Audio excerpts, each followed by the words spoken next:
Baldwin, and get you ready for football Friday night. And now, here's the Hines Street Pharmacy Tiger Football Pregame Show.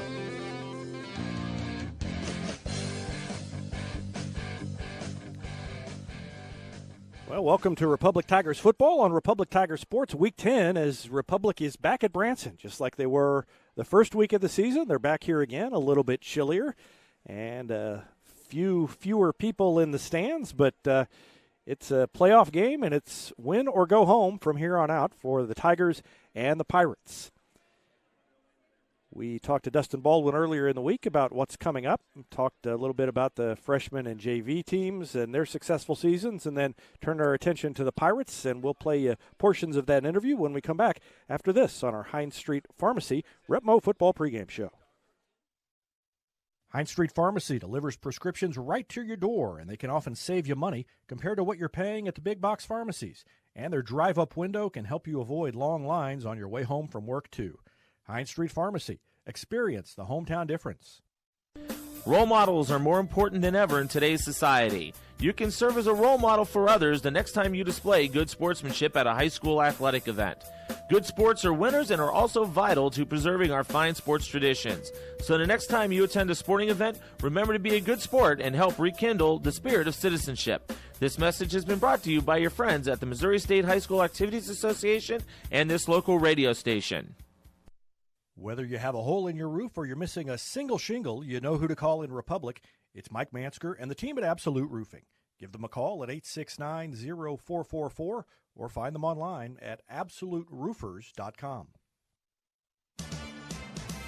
Truck Month is happening now at Pinnaker Chevrolet in Republic with over 100 new Silverados on sale. Choose from new 2019 crew cabs starting under $30,000. Check out the strongest, most advanced Silverado ever and choose a new 2019 crew cab starting at under $30,000. Or make the switch to a new Equinox priced as low as $19,950 at Pinnaker Chevrolet. So find new roads in Republic or view the complete inventory at PinnakerChevrolet.com. Pick Pinnaker every time. We've got Branson coming up on Week 10, and we'll talk about them in just a second. But the JV team and the freshman team have wrapped up their seasons, and they had both had good ones, and just wanted to give you a chance to talk about them. Yeah, we'll talk more about the freshmen first. They finished up at 7-2. They were had a 40-0 win on Monday night. Had a contribution from a lot of guys. They were 8 points from being undefeated. They lost by 2 to Webb and 6 to Carthage, and really had chances to win both those games. Could have easily went 9-0. So had a lot of good games, had a few close games. They came out on top, few they didn't win, but a lot of good players. We saw a lot of great things from those guys this year. Super excited for them in the future, and hoping that a lot of those guys are multi-sport guys, and excited for them to get to start in a new sport and watch them develop, and they just continued to get better. They from the beginning they were really skilled on offense. We noticed that right going back to the summer, but I thought they really improved on the defensive side as the year went on, and did a better job there, and a lot of guys just excited to watch them grow and be varsity football players in the future, maybe a year or two, but they're certainly have good days ahead of them, and we're excited for them. And then our JV guys, that group was often is a different group each week. I have to really say, Avery Moody did a great job at quarterback, and I hate to start bringing up names because then you have to bring up the whole team, but he did a good job. He was solid week in, week out for them, and I think Monday night he broke his hand, and freshman Gavin Beckner stepped up and played JV quarterback, and Gunnar Ellison come in and finished off the freshman season the right way. So, it's good to know that we have a lot of good young quarterbacks in the system coming up, and excited for those guys. But the JV, I just want to compliment them because they do a lot of stuff. It's a super thankless job as a sophomore and junior who's maybe not starting varsity or not. But, even the sophomores had, a couple guys playing varsity all year, and, another a few that were up a couple weeks and things like that. And then just had some injuries to fight through, and to go 8-1 and show up every week and find ways to win, and just really scrappy and persistent, and did a lot of good things, and just really proud of them. They've a really blue collar group, to be honest, and I think that'll pay dividends next year, just in terms of their ability to stay bought in and really push through, and even like a lot of, they won several close games, and there was a lot of adverse situations, and new guys would step up, and it was neat to see. You mentioned the freshmen improving on defense. Do you see as much improvement with the JV team during the season, or is that more of the freshmen, and then they improve a little? Guys. Yeah, we saw guys. Definitely. I'm not gonna start going through them, but I can think of several guys that I thought during the course of the year improved greatly on the defensive side of the ball in JV too. So, we had moments where we looked really good offensively down there, but it's hard to have a lot of consistency on offense as a JV. You don't get very few team reps. We do some stuff on Saturday mornings with our JV and freshmen, a little short practice just to kind of get them ready for the game on Monday. The freshmen do that because they have Friday off. The JV does it because that's literally the only reps they get. And so, you got to be pretty hard nosed and patient and understand your role as a JV player. And I thought they did that. They did a great job of that all year, and I'm proud of them for that. Mentioned Branson coming up on Friday, and that's a team you faced at Branson the first time this year. You go down there. Last time you had them at home in Week 10, so it'll be the same place, same team. As you've watched them, have they changed what they were doing in Week 1, or how do they look the same? How do they look different? Maybe a little. They look a little different. They have a few guys that are injured. Their quarterback is out. They've had a few different guys playing quarterback. I believe they're going to start a sophomore who's a good player. He was a really good freshman a year ago. He played corner for him in the game against us and covered Clay the whole game. So certainly a capable athlete, and they've got some different guys to throw the ball to. I think the big thing for them the last couple games, their running back, who's really talented, hard to tackle, had a great game against us Week 1. Number 33 has been out. He started the Carl game, and then I don't know. It's hard to say. We don't really know what happened, but we're expecting him to be back, and he's a difference maker. He's a game changer for them, and so we're going to have to be ready to play him. But him being out is a big part of their offense, and that if there was one thing that they've struggled offensively lately is because he hasn't been in. But he's a good player, and we're going to have to be ready. They give you a lot of different looks and formations. Maybe they're running a little more empty formations than they did Week 1. They didn't do really any of that, but we're going to have to get lined up and do a better job than we did Week 1, lining up on defense and putting ourselves in a position to be successful. Do you feel like, having seen them once, and then also just the fact that you've now got more experience at defense, that you're a little more ready than you were the first time? Well, we hope so. That was, we felt like we didn't play well. Even looking back on it, both sides of the ball. We were able to score 29 points, but we had a first and goal we didn't score on. We had some other situations where we didn't feel like we executed our blocking schemes very well. Just looking at the end zone film, and here's a credit to them. They have a lot of movement up front, and they cause a lot of confusion, and they blitz a lot of guys, and we're going to have to be ready for all those things and be able to get the ball out of the box if we need to, and just depending on what they're doing. So yeah, they do a lot of good things, especially, like I said, defensively. They're just very hard to prepare for because up front they're going to give you multiple looks. They're not going to sit in one thing. And so we have to recognize fronts, recognize the movements, and pick up blitzes. I told our kids that they're going to have plays where we're going to get negative yards. If we can avoid those as much as possible by picking blitzes up in the run game and the pass game and turn those into 2 or 3 yard gains and negate the big negative plays, then we'll have a better chance to come out on top. All right. Good luck on Friday. All right. Thanks. Hashtag Kasasa. Hashtag Mid-Missouri Bank. What you doing? Taking a Kasasa selfie. Kasasa selfie? Yeah, when I get Kasasa cash back at Mid-Missouri Bank, I take a Mid-Mo Kasasa selfie. You do take a lot of selfies. Right. When I get cash back for lunch break debit card swipes, Mid-Mo Kasasa selfie. When I get cash back for weekend debit card swipes, let me guess, Mid-Mo Kasasa selfie? Mid-Missouri Bank is building the community bank of the future in the Ozarks today. Visit midmobank.com, member FDIC. State Farm Insurance is there anytime, anywhere you need it with helpful advice and award-winning service. In Republic, call Chris Yoakum at 732-1463 or go online at chrisyoakum.com and get to a better state. Central Gas Propane is locally owned and operated and offers exceptional customer service when you need it most. They go the extra mile to meet customers' needs with a level of service and communication no other company can beat. Call today to switch and save. Central Gas Propane at 417-725-3833 or online at centralgasmo.com.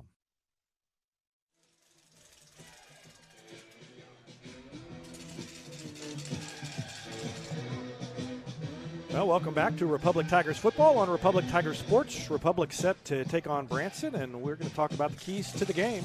Tonight's keys to the game brought to you by Realtors Lori Casagrande and Elizabeth Gold at Reese Nichols.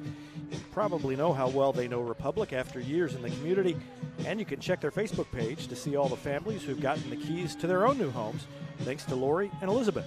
Whether you're buying or selling, search Facebook for Lori and Elizabeth at Reese Nichols to join the club. And limiting Branson's run game is one thing that we've talked about as a key as we discussed what was important.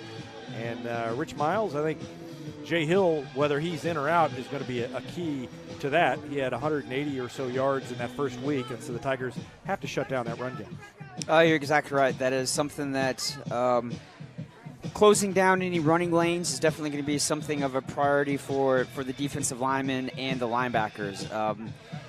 No big gains. Last week against Neosho, there was a couple times where Neosho set up themselves, first and goal on 2 really long running plays, and that's something that we just can't allow to happen tonight for Branson, is allowing the running game to get established, because when you establish that, then you start trying to open up the passing game after that. And of course, as always, minimizing mistakes, and in this case, kind of the combination of penalties and turnovers, and not giving the ball to Branson in a good position in the field, but then also just taking care of business. The Tigers have really been pretty good on all of those all year until the turnover situation took a bad turn last week against Neosho. You're exactly right. That kind of set the mood for the first quarter. Was the offense was driving, looked good, and then there was a fumble, and then Neosho was able to scoop it up and score and put the first points on the game. And the final key to the game, Tim Barnes.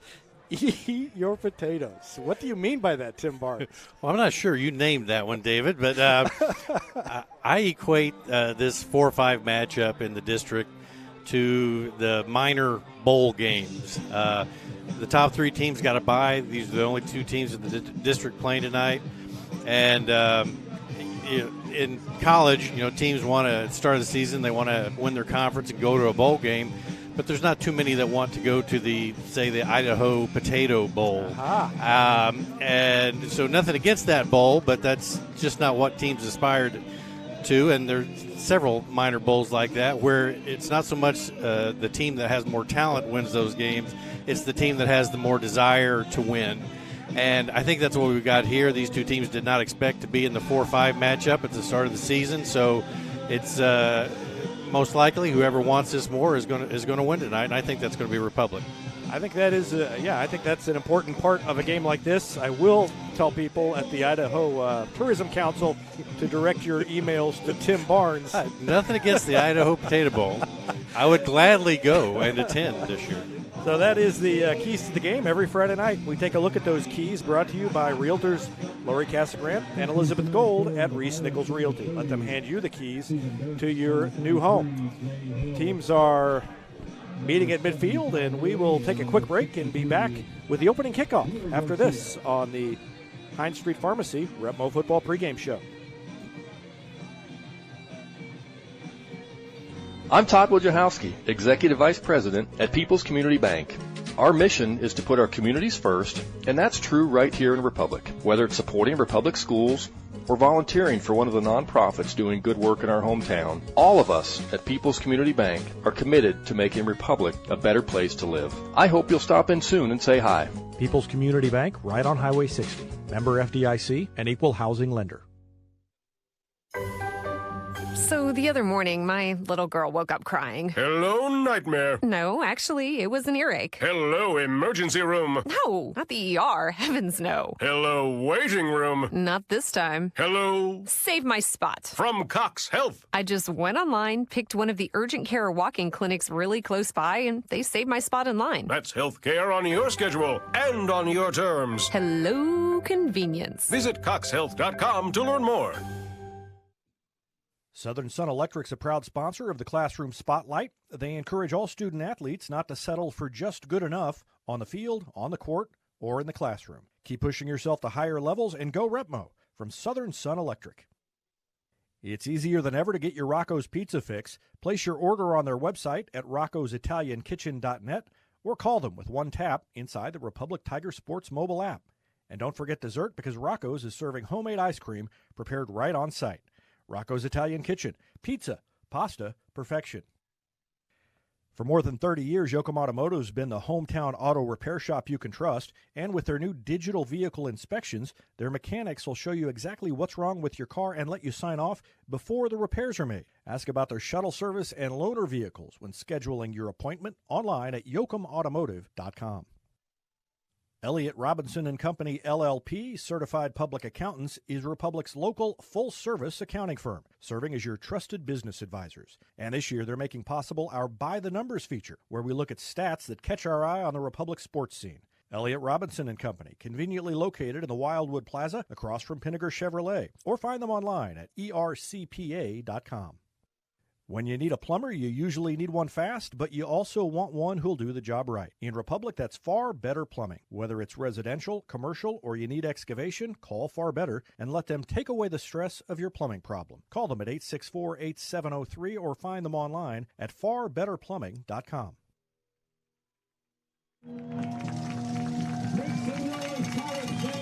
Welcome back to Republic Tigers football on Republic Tigers Sports. Week 10, win or go home. Branson gets the ball first. They won the toss and elected to receive the ball, and so the Tigers, wearing their all-white uniforms, will kick things off.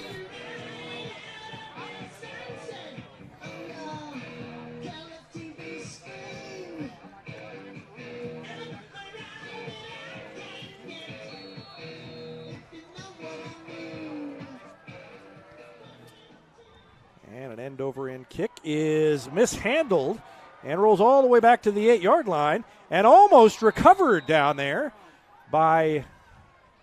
They're going to look at it to see where... Man, that was off. Let's take a look again. You see it went through a hand. I don't know if they actually touched it there. But then flying in was Dalton Parks, and they're going to say that Branson did have it, and so that's where they will take over. I like the effort by Dalton Parks, knowing that is a live ball, and there wasn't really a sense of urgency for the Branson players to go get that ball, and Dalton was sprinting and almost got it. That is not a good sign for Branson, but then Republic looks like jumped offside unless they say that they were drawn off.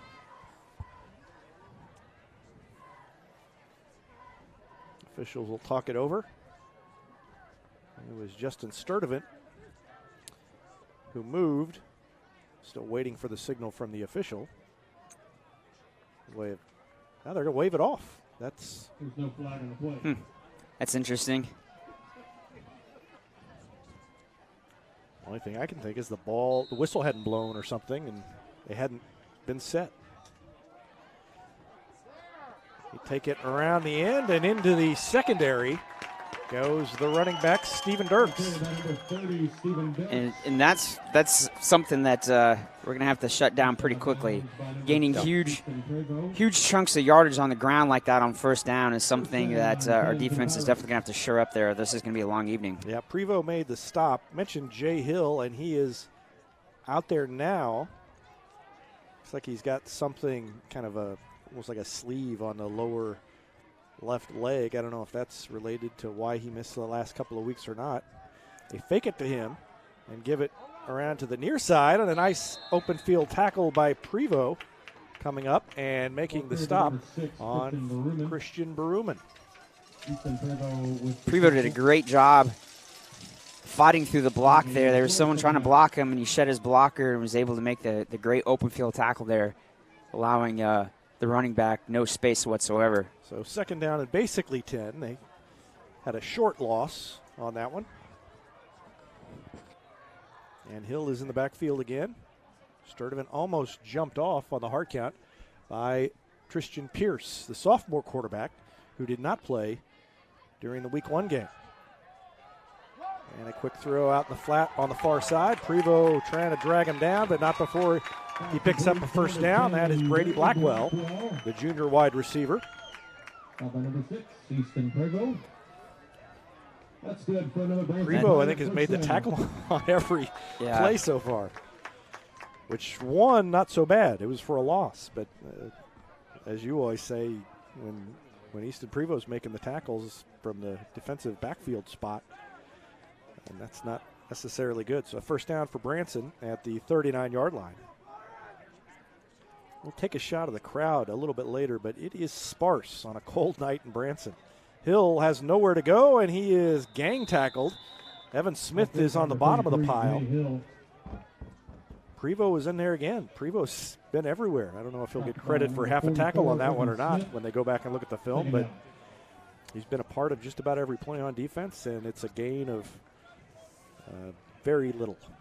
And that's how we're going to have to stop the running game, is allowing no running lanes whatsoever. That time the D-line did a great job of just creating a pile, and sometimes that's the best thing a D-lineman can do, is just create a giant pile, allowing no place for the running back. Four-man front and an opening for Hill this time, and he comes to the near side and is wrestled out of bounds after a gain of about 7 or 8 yards near midfield. Jay Hill with the carry. Stop by number 8, Avery Moody. Moody made the tackle on that one. Down to 9:58 left in the first quarter. And looking at film of Branson the past couple weeks, you can definitely tell that Jay Hill is definitely a difference maker for the Branson offense. Branson really wasn't able to do very much at all the last 2 weeks, especially against Willard last week, getting blanked on the offensive side. Into Republic territory they go, and that's enough for a first down, so they will move the chains again. And that time it was Steven Dirks, the senior, 6'2", 215, the fullback, who picked up the first down. Yeah, and that time all he did was just keep driving his feet. It looked like he was going to get stonewalled there for no gain whatsoever, but he just kept driving his feet and was pushing back a couple of Republic defenders just enough to get that first down. So that's definitely something that we're going to have to take care of, is tackling lower, not up high. Hill goes in motion, and they give it to him around the far end. He kind of jumps over. Hurdles, that's the verb I was trying to think of. Didn't come to mind. Hurdled a man and ended up gaining about a half a yard. That time the opposite side defensive end and outside linebacker did a great job of not getting sucked up. They kept their ground, and Hill had nowhere to go. Up to the line again, 2nd and 9 for Branson. They've done just enough to keep the chains moving. And Pierce out of the shotgun. And a little misdirection coming this way. And stepping inside a tackler, breaking free, and Sigmund finally bringing down Christian Barrowman. And so Barrowman picks up a first down and has it into the red zone for Branson. Trying to score first here.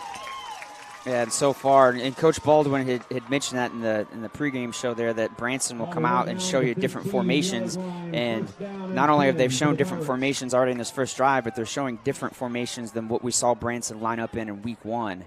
So a little bit different Branson team compared to what we saw at the very beginning of the season. A better look at the action was sponsored by Vision Health Eye Center. Vision Health committed to helping you get a better look at everything. Find them online at visionhealtheyecenter.com. A little stutter step into the secondary again goes Hill all the way down inside the 5 to about the 3, and it's another first down. First and goal for the Pirates.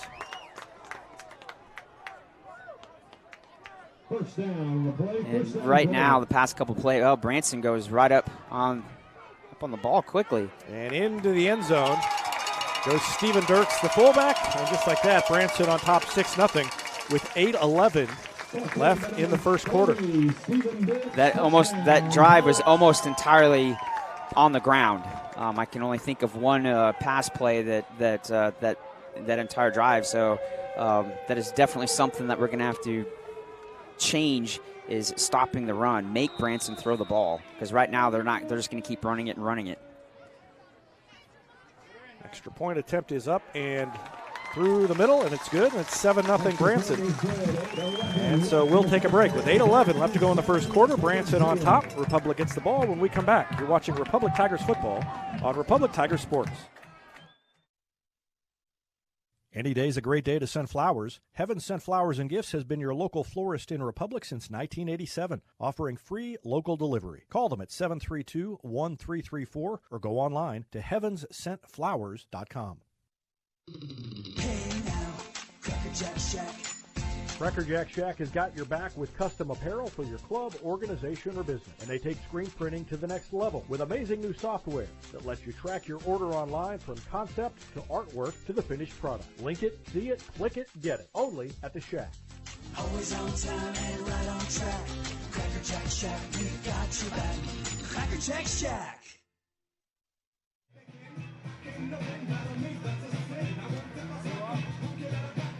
Back in Branson, 7-0 Pirates. That was easy for the Pirates on that first drive. How many plays was that, Tim Lawrence? 10 plays, 93 yards. Republic put them in bad position, and they just worked their way out of it. And Gavin Walker takes it on about the 2-yard line, out to the 20, sidesteps one man, falls forward to the 25, and that's where the Republic offense will take over. Haven't mentioned it, didn't bring it up on the pregame, but Lucas Hayes is currently tied for the school record with 31 touchdowns by a quarterback in a season. He has 21 rushing touchdowns and 10 passing touchdowns. And so he is tied with Corey Stout, who I think in 95, his senior year, had 20 passing touchdowns, which is still the school record. But thanks to Coach Eddie Miller and also Mike Stout, we found out this week that he had 11 rushing touchdowns that year. So he had 31 as a senior, and he's tied with Lucas Hayes. Quick throw out in the flat on the far sideline to That's complete to number 10, Skylar Locke. Skylar Locke. I like that play call there. I like coming out here, being aggressive, and throwing the ball right off the bat.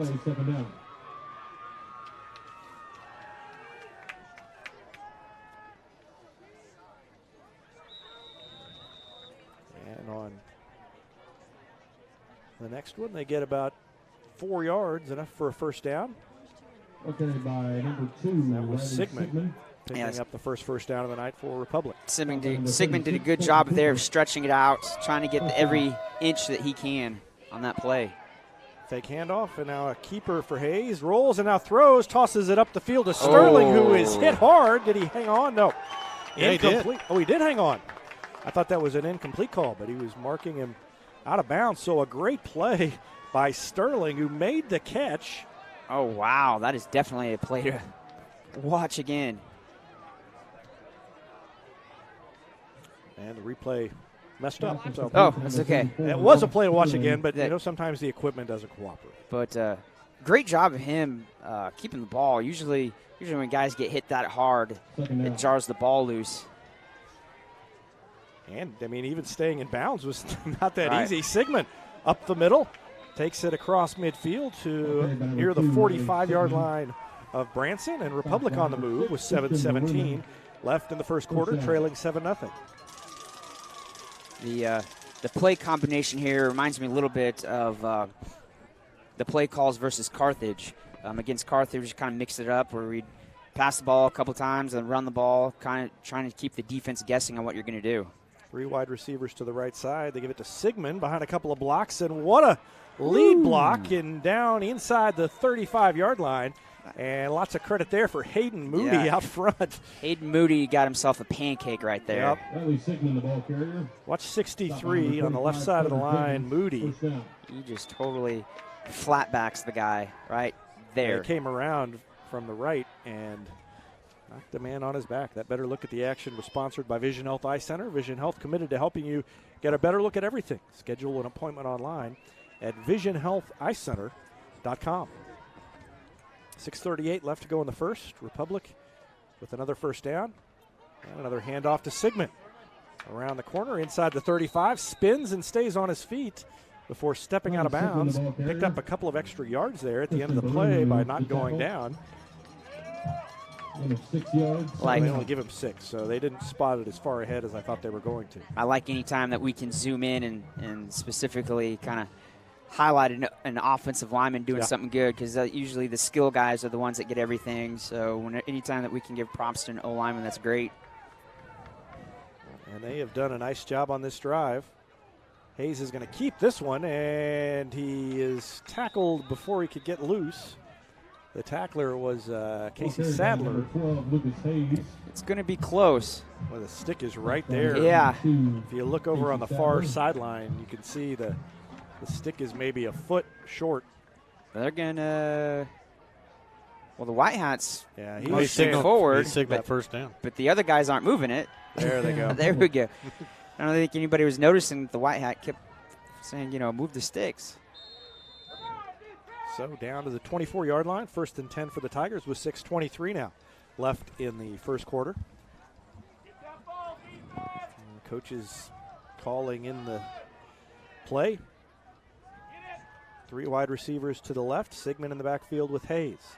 Showing blitz is Branson, and right through the blitz goes Sigmund and fights his way forward inside the 20 to about the 17-yard line. And mark him down closer to the 18. That play there was just a counter. You have a pulling lineman from the backside coming around, and Sigmund taking a step to the left, but then coming back to his right, following his lead blocker, is able to pick up 4 to 5 yards. 2nd and about 5 for the Tigers. Sterling in motion. Hayes keeps it, and he is dragged down as he went through the middle. Picked up a couple of yards, and that brings up 3rd down for Republic. Clock ticking, 5:41 left in the first. Tigers in the red zone. And of course, they've been good there all year. Yeah, we all know the awesome stats that we always bring up every week of how successful this team has been all year once they get inside the 20. Well, I can only think of 5 or 6 times all year that they have not scored when they've gotten in the red zone.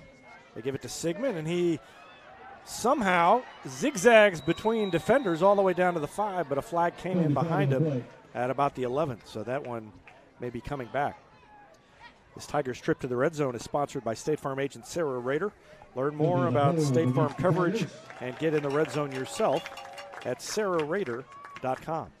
So it is a hold against the Tigers. They'll mark it off, and cameraman Zach White is going to get us a shot of the crowd. It is actually there are more people from Branson than there are from Republic, as you would expect, but there are a lot of empty seats over here on this side of the field. And it is, I guess, just a little cold, and it's been a long season for both teams. Yeah, that tends to happen when you lose 8 games in a row. Yep.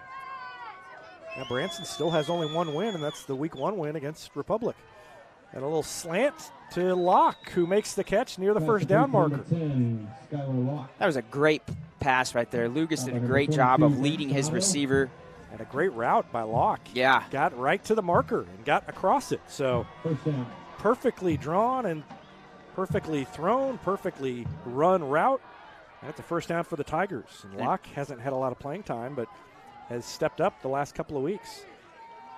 Vision Health Eye Center sponsors our replay.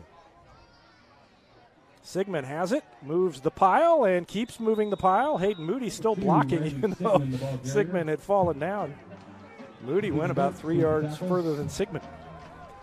Those are the type of running plays that you need, though, where you got your interior O linemen are just literally just kind of plowing the way, and your running back is just being patiently back there, waiting for that hole to possibly open up at the right time. And usually when you talk about some of the best running backs at all levels of football, it's usually the ones that are the most patient, that allow the blocks to form in front of them. Second down and about 7 from right around just inside the 10-yard line.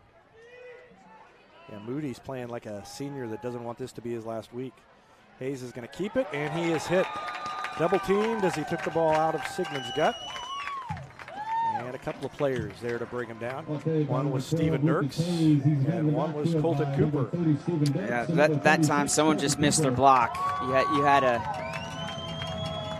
Branson D lineman who just came, almost untouched and was able to just disrupt the whole play.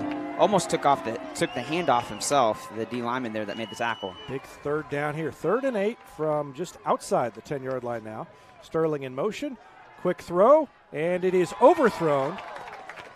Intended over here on the near side for Clay White, but it's too high, and now let's see what the Tigers do. They may send out Marco Donwan. It looks like they are. Looks like they're going to set up for the field goal. Yep, so Marco returned last week and was perfect on extra points. And he will try a field goal. I don't remember. He had one against Nixa. I don't remember how long that was, but it was probably right around here. He'll kick it from about the 18-yard line, so 28-yard field goal. Kick is up. It's got plenty of distance, and it is through the middle. And so Republic on the board with 3:18 left in the first quarter, and it is 7-3. Branson on top. Republic will kick it off and try to get a defensive stop when we come back after this on Republic Tiger Sports. Parents and grandparents, it's not too late to make great memories with your high school students before they head off for college. One way to do that is the gift of travel. Republic Travel Advisor Crystal Hicks has helped lots of families make those memories, and she's standing by to help you too. Just drop her a line, crystal@southwesttravel.biz, and let her do the planning for you. And all without additional fees. That's Southwest Travel Advisor Crystal Hicks in Republic. Black Lab Coffee is more than just amazing coffee. It's the locally owned coffee shop where you can drop in, be greeted by name, and enjoy a quiet place to work or some peaceful conversation. Black Lab Coffee at 545 East Elm Street in Republic. Back in Branson, 3:18 left to go in the first quarter. It's 7-3 Pirates, and Republic getting set to kick it off. A little squib kick, hits the up man, ends up on the ground, and recovered by the Pirates. Last week, Republic squib kicked on that last kickoff, or not really squib, squib kick. Kicked, kind of tried to ground ball it, and it hit the up man. Talked to Dustin Baldwin during the week. He said, we've done that all year. We've never hit the up man like that. And, in fact, in all the years he's been coaching, he doesn't ever remember that happening. And that probably gained Neosho 20, 30 yards that ended up being the difference in the game. That is the kind of year it's been for Republic. 3:17 left, and Branson will take over on the 40-yard line on their own 40. They'll send one man out to the far side. That's Brady Blackwell. And then a receiver to the near side as well. That's Don Kimberlin. They give it to Hill. Hill tries to pick his way to the outside, turns the corner, and gets out past the 45 before stepping out of bounds. Near the 46-yard line, more like the 47, gain of about 7 on first down.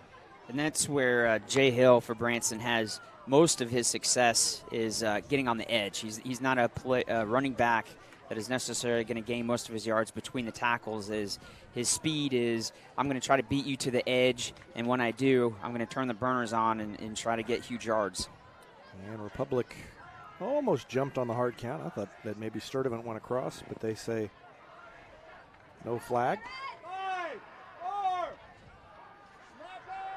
Time about to run out, and I guess they did get the play off. Direct snap to Hill, and he is hit and dropped by Evan Smith. So Smith came up and got him in the backfield. Okay, by number 17, Small Christian loss Pierce. for Branson. It brings up 3rd down and 3, or maybe Evan Smith with the closer to tackle. 4 now. 3rd down and 3. So this is definitely the opportunity here for the defense to come up big. Stop a Branson drive from putting up, continuing a drive that could possibly put up some more points here. So this is the opportunity to shut this offense down, not allow them to just kind of feel like they can run the ball over us. 10 seconds on the play clock, and now less than that as they try to get the play all set up. They fake it to Hill, give it on the end around. I think they got away with a hold. It's a 1st down. But in the backfield, Dalton Parks was coming around the edge on the far side. I think he got held up around the shoulders. Watch Parks from the cornerback position over on the far side. Comes up, and there's a little tug on the jersey there at the very end. Maybe not enough to call, but I thought I saw his jersey come out a little bit there. 2:13 left now in the quarter, and it's a 1st down for the Pirates. That better look at the action, sponsored by Vision Health Eye Center. Vision Health, committed to helping you get a better look at everything. Schedule an appointment online at visionhealtheyecenter.com. Man in motion is Hill, comes around to the near side, breaks the tackle, still on his feet, fights his way forward to about the 35-yard line. 1:49 left. And near another 1st down, not quite there. It'll be 2nd down and very short for Branson.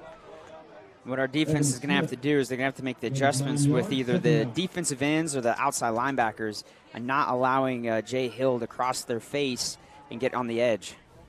Give it to the fullback, Dirks, and he is still on his feet and finally pushed down by Avery Moody, the sophomore. Avery Moody came up and made the stop after a few guys had grabbed on and slipped off. And that's what you can kind of see the pattern there is which back is going to get the ball. Definitely number 30 for Branson is going to probably get the ball whenever it's short yardage, and then Jay Hill's going to get the ball whenever it's long yardage.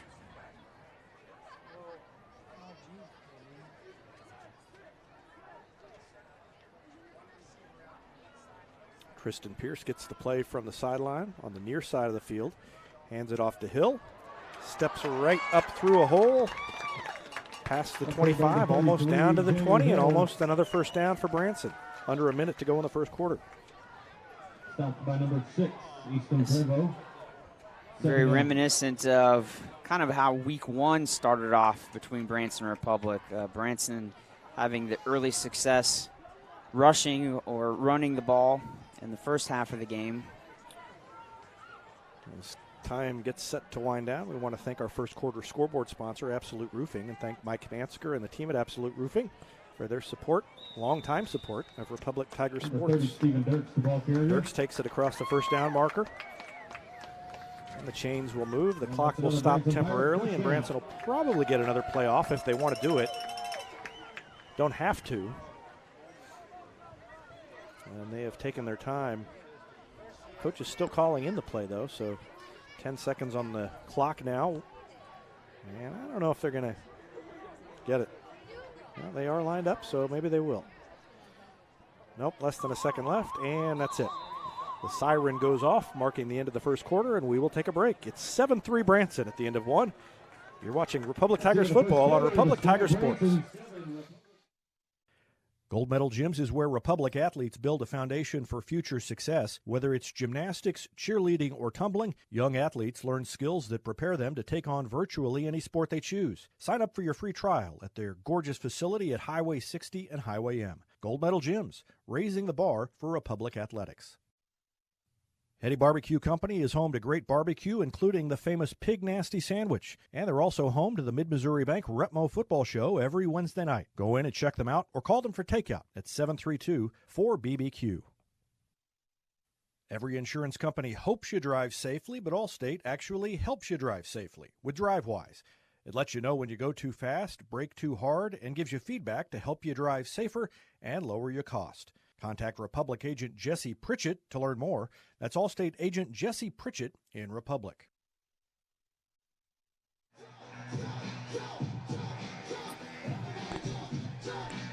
Well, Tim Barnes, you talked about the Idaho Potato Bowl, and it looks like right now that Branson is more interested in the gravy. And Republic 7-3 and trying to add on.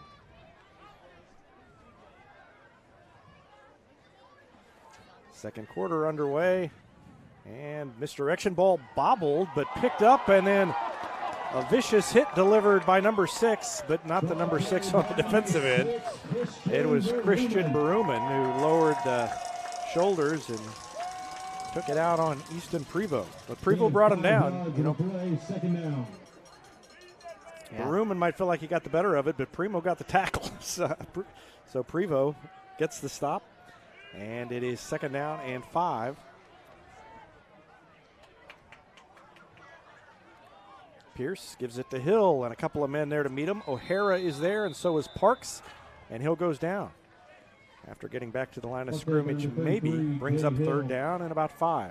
Yeah, at that time the defense did a great job of shutting all their blocks. There's 3 Republic defenders, and yeah, I agree with you. I think Evan Smith was kind of the initial tackler there. Did a great job of wrapping up, not allowing Hill to try to juke them or anything like that. It helps when there are 2 of you there, no matter which way he jukes. Right. As long as one of you doesn't fall down, he's got to go into one of the set of arms waiting for him. Pierce sends Hill in motion, keeps it, throws it in the end zone, wide open in the end zone is Brady Blackwell as the defense lost track of him. And a flag is thrown at the end of the play there. I think Sigmund brought him down a little late. Let's watch the replay of Blackwell's route. See, they send Hill in motion. Everybody chases. Blackwell just goes right by Sigmund, who lost track of him. And then I think the flag is Sigmund dragging him down at the end. I think maybe, although I don't know, something was said. Yeah, I wonder if the receiver said something. Yeah, I think you're probably right now that I see it. Yeah, it's against Branson.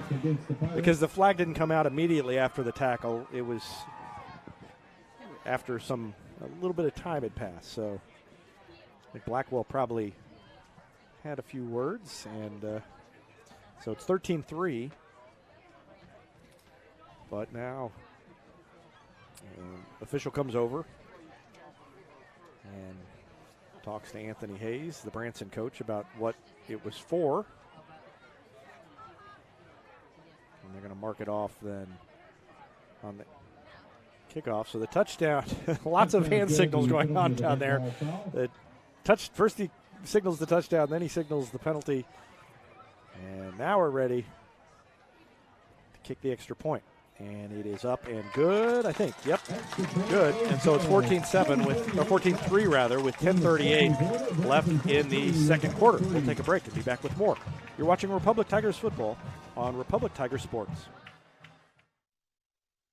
New York Life agent Michael Weeks is a proud supporter of Republic Tiger Athletics, and this fall he's also sponsoring our weekly Player of the Game feature. Every week you can find a Player of the Game alongside our game summary at RepublicTigerSports.com. Thanks to New York Life agent Michael Weeks for his support of Republic Tiger Sports.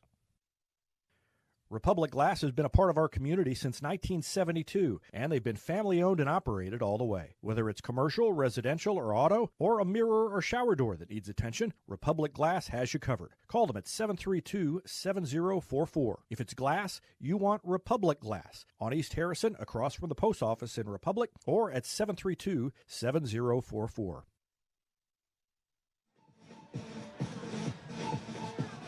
Back in Branson, Republic will try to answer the touchdown by Branson, and they'll have decent field position unless something goes wrong on the kickoff, because Branson has to kick it off from the 25-yard line after that penalty. So the unsportsmanlike conduct penalty after the touchdown costs Branson 15 yards on the kickoff. They'll tee it up and kick it away.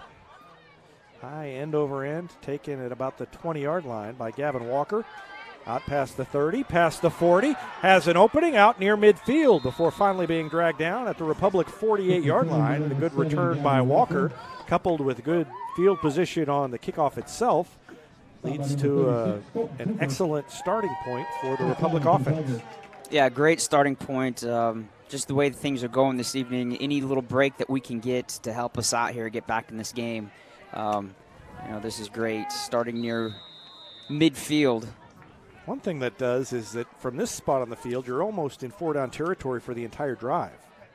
So even if you have a couple of bad plays, and now a high pass to Sterling and a big hit delivered, and Sterling paid the price for the kind of high throw by Hayes. It's a high throw.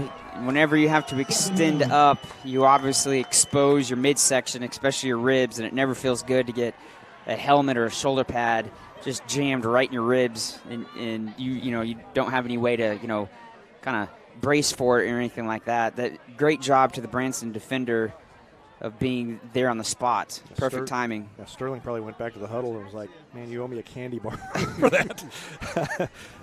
Yeah, at least. So 2nd and 10, and the defense showing blitz. Hayes is going to throw it and can't escape, and he is thrown down back inside the 40-yard line. And that right there is something that maybe Branson is probably seen on film, watching Republic's offense, especially the offensive line throughout the season. That's just something that our O-line has just had a difficulty on picking up, is anytime a team's defense shows blitz, especially when it's more than one, there's not very little communication between the O-linemen to pick it up. 3rd and 19, Locke and Walker over here on the near side, Sterling and White on the far side. Hayes is going to throw it, and he throws it over the middle of Walker, who is hit short of the marker at about the 45-yard line. But, as I mentioned earlier, you're in the spot of the field where you probably got 4 downs. And so Republic will go for it now. They've got it close, 4th and 4.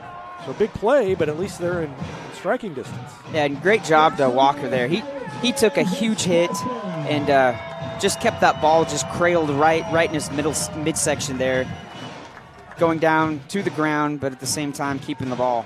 Yeah, that wasn't the most accurate pass either. A little bit behind him. Hayes is just having a little bit of a hard time here early, and Dustin Baldwin wants to talk about this.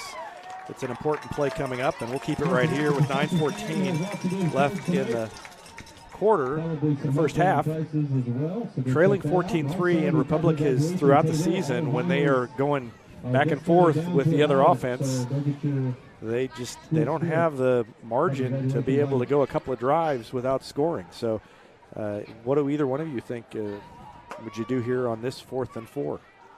4th and really more like 3. If this wasn't possibly the last game of the season, I would probably punt it, but due to the situation at hand, being down 14-3, and this being you lose, you go home part of the season, I like being aggressive, trying to get that first down. Tim? I think Branson's going to blitz, and so I don't think I would run the ball. Short pass. Maybe a little screen, maybe a little bubble screen over the middle. Yeah, something quick.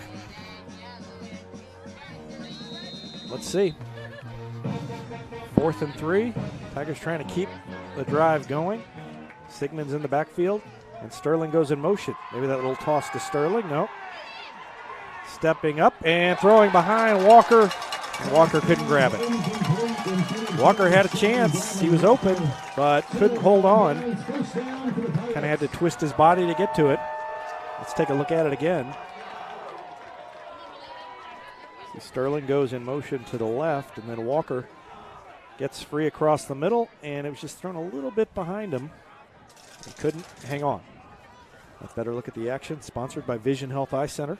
Vision Health, committed to helping you get a better look at everything. Schedule an appointment online at visionhealtheyecenter.com.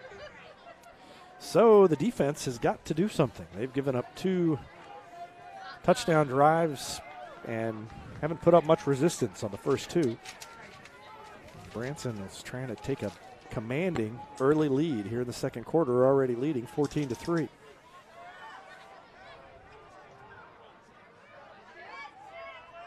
Hill picks his way through the defense, still on his feet, gets around a man. Prevost tries to bring him down, makes him miss. Coming up from behind is Parks to tackle him, but not before Hill got inside the 30. Remember, he had like 160, 180 yards the first week against Republic, and he is off to a great start here.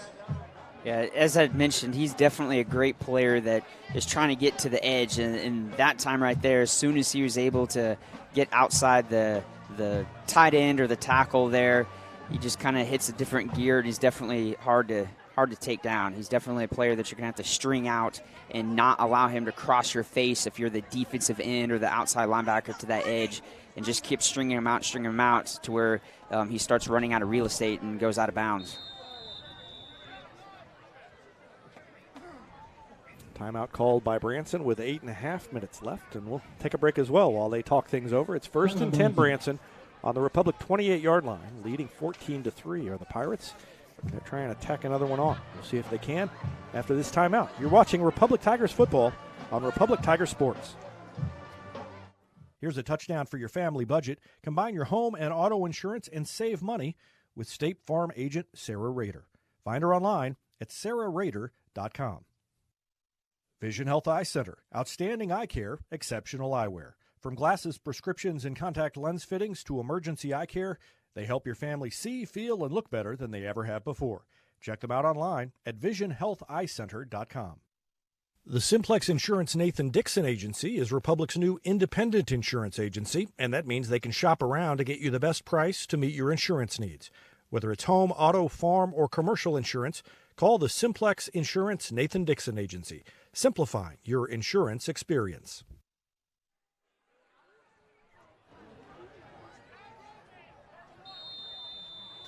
First and 10 Branson, leading 14-3. Split way wide out is Don Kimberlin on the far side of the field. And they give it to Hill, who got away from one man in the backfield. Then managed to get around to the original line of scrimmage. The flag is down.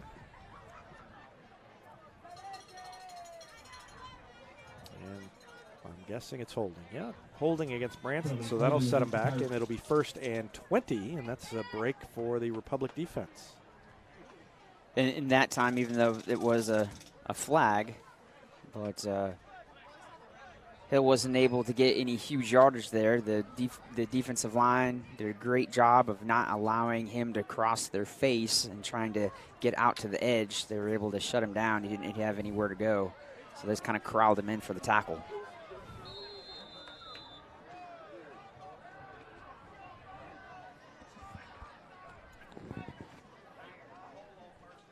First and 23, actually, after they mark it off. So the penalty happened behind the line of scrimmage.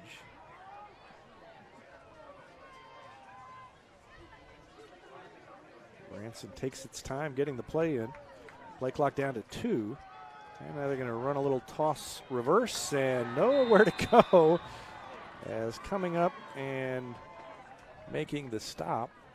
Carried by number 84, it was Bryce Messier. Yeah, Bryce did a really good job of not overcommitting. He didn't bite on the reverse and start going the opposite direction. He came upfield, held his ground, realized that the ball was coming back to him, and just you teach the guys a good athletic stance, and just tackled him right there. 7:27 left in the half. Branson going backwards. Second down now, under pressure.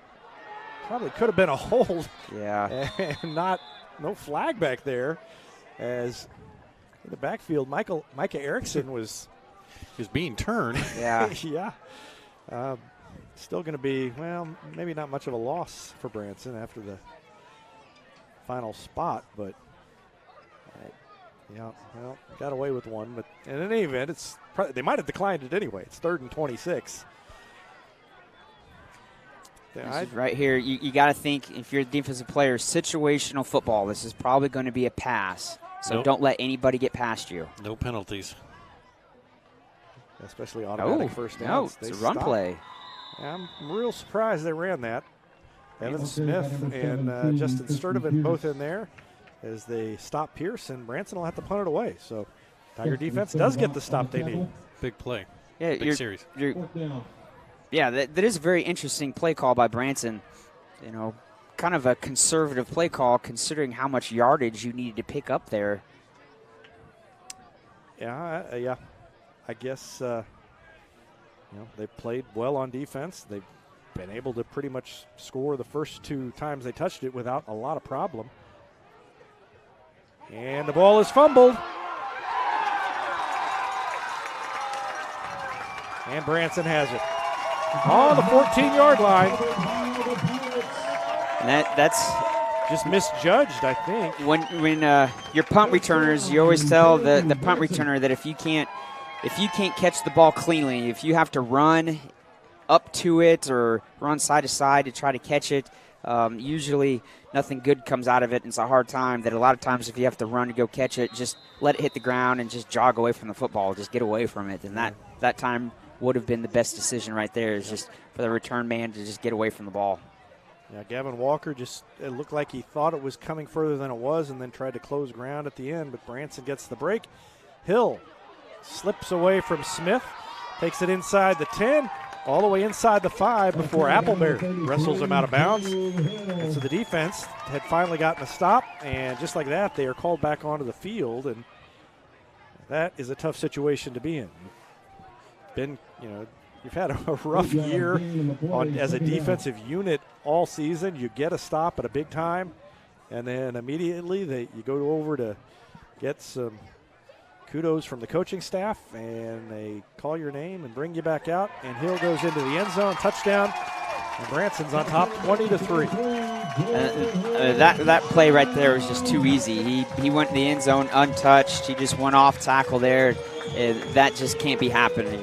That means our defensive ends on that side got turned and got sealed off. Whenever you're able to just kind of run almost with ease, you just kind of jogged it in there. So our D-line's going to have to do a better job of just making a pile and not allowing anybody to run very much yardage there past the line of scrimmage. 5:18 left to go in the half, and Branson to kick the extra point. Snap is good. Kick is blocked, and that ends it on the extra point attempt. 5:18 left to go in the half, and it is 20-3 Branson, and the offense will try to get back on track, looking for its first touchdown of the night. We'll see if they can do it after this timeout on Republic Tiger Sports.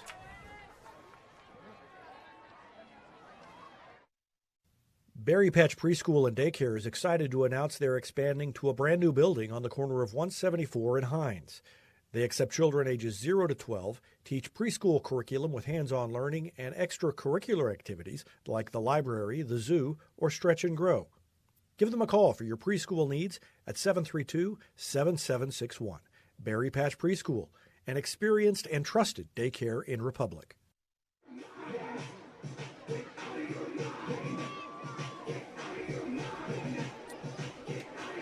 So Branson will kick it away again, and Republic will try to get in the end zone for the first time, trailing 20-3 to a Branson team that is 1-8. And a high pooch kick taken by the up man at the 30. Spinning, that's Jared Hughes who caught it and spun out to near the 39. And while the teams take the field, I want to say a word about our newest sponsor, Super Clean Car Wash. Welcome them aboard as the newest sponsor. You've seen them on Highway 60 as you come into Republic from Springfield. They're right there on the right-hand side. And they've got special memberships, so you can pay just a monthly fee, and then you can stop in anytime you need it on your way home from work. It's a great deal, and we are thrilled to have Super Clean Car Wash aboard as our newest sponsor on Republic Tiger Sports, and thank them for their support. Pump fake by Hayes. Gets away from one man and takes it across the 45. Good gain, making something out of nothing by Lucas Hayes. 5 minutes left to go in the half. Lucas looked like he came up limping just a little bit at the end of that play. And Zach White, camera operator, mentioned that he thought Lucas was limping a little earlier. So I wonder if he's just got a little injury that's slowing him down. Sigmund takes the ball from Hayes and gets the first down into Branson territory to about the 49-yard line. 4:37 left in the half. Sigmund did a good job there of trying to stretch out and get that first down there. Ran through the first contact, and that's something we've mentioned all season, is Sigmund's not the biggest running back in the COC, but he's definitely going to be one of the most hardest running backs in the entire COC. He never goes down on first contact. Hayes looks to throw. Steps away from the pressure and throws it to Locke. Oh, we couldn't hang on. Thought he had it, but it was knocked free. Came out the backside. Wasn't looking over there. Hey, Lucas did a good job trying to do whatever he could there. zing that in there on a rope, and I don't think Locke was quite ready for just how hard that maybe Lucas threw that ball. Yeah, and as we watch there, Sterling thought it was for him, and he was in front of Locke, and I think he kind of reached for it and may have distracted Skylar Locke. So 2nd and 10. Hayes keeps it and rushes forward inside the 40 and falls down across the first down marker. So another first down for the Tigers. Man, Lucas looked good right there. If he is, showing a little bit of limping, he didn't show it very much right there. Did a great job of just kind of weaving through the entire defense. Yep. And was able to just pick up, 10.5 yards to set his offense up. Should be 11 men on the field. I don't see a flag, but Branson had a guy running off the field over here on the near side when the ball was snapped. And the officials didn't see it. I don't know how they missed that. Am I crazy? Did you see that? Well, you are crazy, but not because of that. Yeah, you're exactly right. Branson did have someone who was coming off the field. Sometimes referees will overlook it if the player's making a good attempt to try to get off. Well, he was running hard, I guess. And they throw it to Sterling in the flat over on the far side, and he's knocked out of bounds. I think he's got a first down. Yeah, I believe so. I think he got just past it. Those are the type of plays right there where Sterling goes out there into the flats and Lucas hits him on the run. That was very successful a couple weeks ago at Carthage. Yep. Carthage had a really hard time defending that pass. 3:37 left in the first half. Would be nice to go down here and score with not much time left on the clock. And a blitz gets Hayes. Hayes couldn't get away from it coming around to the near side. Let's watch that again. I thought that Branson had jumped. If you watch the lineman over on the left side of Republic's line, watch the blitz. He's way across. Boy, maybe they left their flags in the car. That's a couple plays in a row where they've let some things go.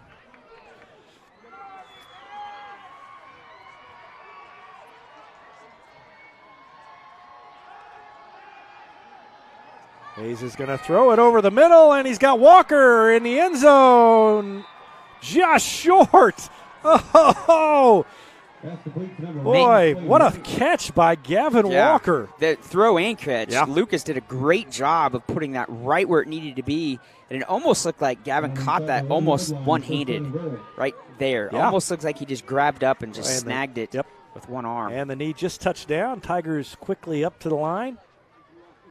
Hayes is going to keep it, and he's going to get in the end zone. Touchdown, Tigers, and a new school record for Lucas Hayes. Congratulations to Lucas Hayes as he passes Corey Stout with 32 quarterback touchdowns in a season.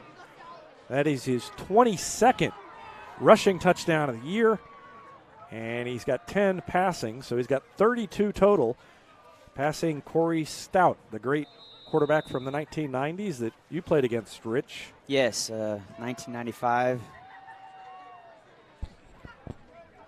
Congratulations to Lucas. Extra point is no good, and so it's an 11-point lead instead of a 10-point lead as they kicked it wide. So we're going to take a break and be back with more. Tigers have cut into the lead with 2:39 left to go in the half. Back with more after this on Republic Tiger Sports. Heinz Street Pharmacy delivers prescriptions right to your door, and they can often save you money compared to what you're paying at the big box pharmacies. And their drive-up window can help you avoid long lines on your way home from work, too. Heinz Street Pharmacy. Experience the hometown difference. Role models are more important than ever in today's society. You can serve as a role model for others the next time you display good sportsmanship at a high school athletic event. Good sports are winners and are also vital to preserving our fine sports traditions. So the next time you attend a sporting event, remember to be a good sport and help rekindle the spirit of citizenship. This message has been brought to you by your friends at the Missouri State High School Activities Association.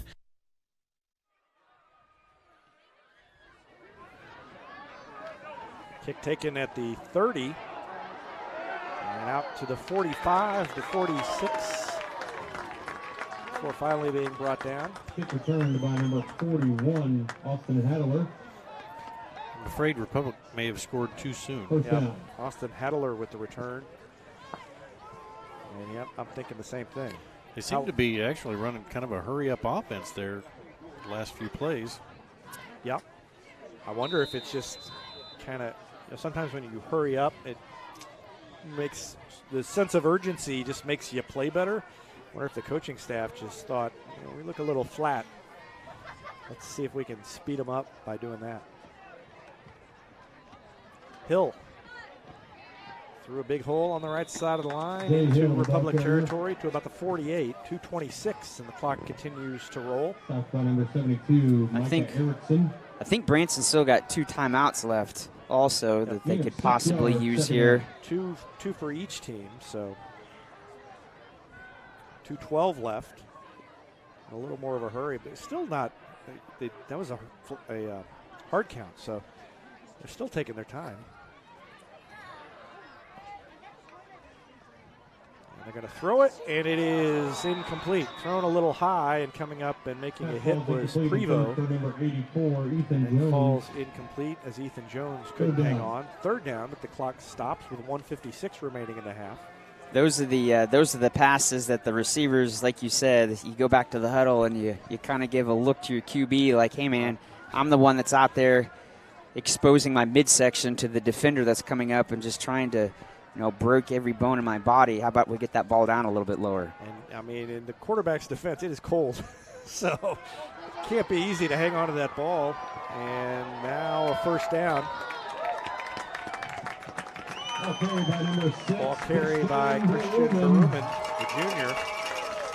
He moves the chain with 1:47 left. O'Hara brings him down. First and 10 from the 38-yard line. Clock will restart with 1:45 remaining now. Branson's still not looking very urgent, but I guess they feel like they've got time if they want it. They had 12 men on the field. Hill on the carry. Stopped by number 15. Kept it that time, but it was Tommy DeAndrea who came in and brought him down near the line of scrimmage. Tommy DeAndrea. That could have been huge right there. The Branson would have snapped the ball, 12 men. I don't know if the referees would have caught it. Yeah. They're going to throw here. Pierce lets it loose, and it is incomplete. Pass ball is incomplete. Intended for Brady Blackwell, slid for it, couldn't make the catch. And 1:04 left. The clock stops with the incomplete pass. 3rd and 9 from the 37-yard line of Republic. We want to look for maybe a trick play or something like that. Branson literally just subbed out almost half of their entire offense. About 4 guys leave and 4 guys come on. It was like a hockey line change. Let's see what they do. Pierce fakes the handoff, is going to throw it. Nope, now he's going to step up and isn't going to go anywhere as it was Sturdivant, number 45, who brought him down. Number 17, Tristan Pierce, the ball carrier, stopped by number 4th down. Republic might call timeout here. 4th down. Yeah, I'm a little surprised too. 39 seconds left on the clock. The play clock has 22 seconds. Branson's just going to let it run down. I guess Branson's probably going to let it run down and call a timeout. I think maybe Republic would use their timeout to conserve a little bit of time to maybe, do a couple plays on offense to try to maybe get some points up on the scoreboard right before half. Republic gets the ball, starts 3rd quarter, so maybe they're just wanting to get out with the score as is. Well, and if I remember how that game unfolded the first time, of course, the first time I was not paying attention during the first half. We were having some technical difficulties, but I kind of didn't Branson have a big first half. It was the second half that Republic got back into the game. Yes, it had was a big 3rd quarter. It was kind of similar to this game. It kind of looked like Branson was going to kind of have its way a little bit, and then 3rd quarter, it's like things just kind of, emotion or mood shift went to the Republic side, and things started to click both offensively and defensively, and definitely shrink the gap there on the scoreboard in the 3rd quarter. But then Branson was just kind of able to, in the 4th quarter, able to just walk away put some points up on the board and get the W on week 1.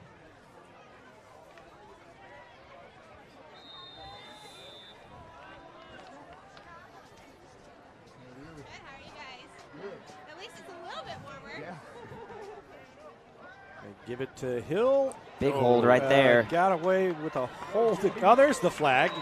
Came in way late, but the referee tossed the flag down there, and hold it. Yeah, it was right in front of them. That is not the first time they've held. I mean, the thing about their holds, sometimes you're like, yeah, he held. Probably didn't make that much of a difference, but there was a hold there.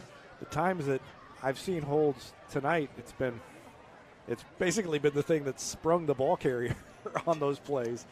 So 7.8 seconds left, and now they're going to back up. Well, I think if he didn't get a first down, they can decline it, and it's Republic ball. So I don't know if they're going to measure or. I don't know that. No, I guess he did get the first down. So they will push it back and run the play again. But or at least I don't feel safe, even in this situation. 7.8 seconds left, 20-9 lead. 4th and very long. So they're going to back it up. But if Branson, if I am Anthony Hayes, I don't think I necessarily take a knee here and go to halftime. Republic's had such issues defensively on plays like this that I think I'd probably run something and try to get in behind them. Yeah, maybe take a shot downfield. Yeah. Nope, they're not going to bother. Nope. It's going to let time run out, and we are going to go to halftime. So we're halfway through this Week 10 game. The winner will be done for the season, and the winner will move on to play Carthage. The loser will be done for the season.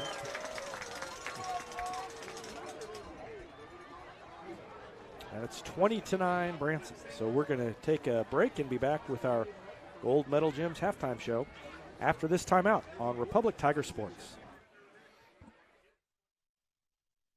Whether you have a hole in your roof or you're missing a single shingle, you know who to call in Republic.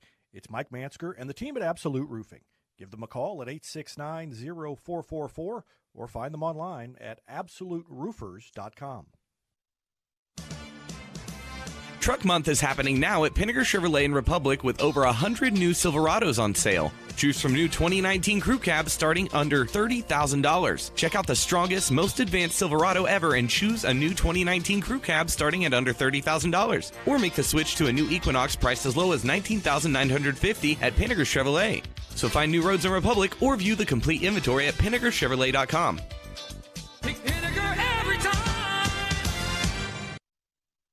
Hashtag Kasasa. Hashtag Mid-Missouri Bank. What you doing? Taking a Kasasa selfie. Kasasa selfie? Yeah. When I get Kasasa cash back at Mid-Missouri Bank, I take a Mid-Mo Kasasa selfie. You do take a lot of selfies. Right. When I get cash back for lunch break debit card swipes, Mid-Mo Kasasa selfie. When I get cash back for weekend debit card swipes. Let me guess. Mid-Mo Kasasa selfie? Mid-Missouri Bank is building the community bank of the future in the Ozarks today. Visit midmobank.com, member FDIC.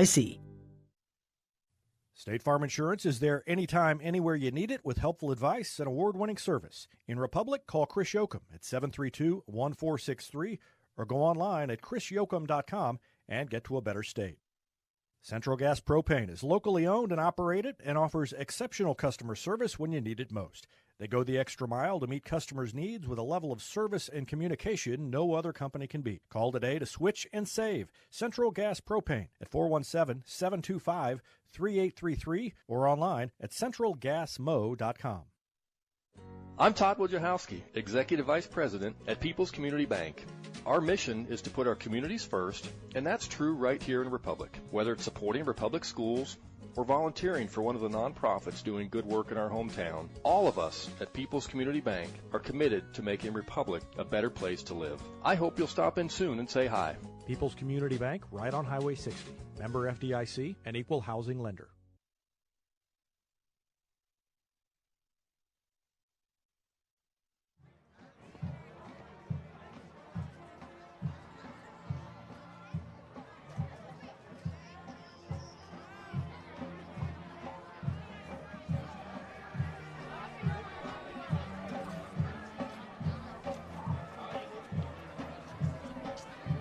Welcome back to the Gold Medal Gym's halftime show.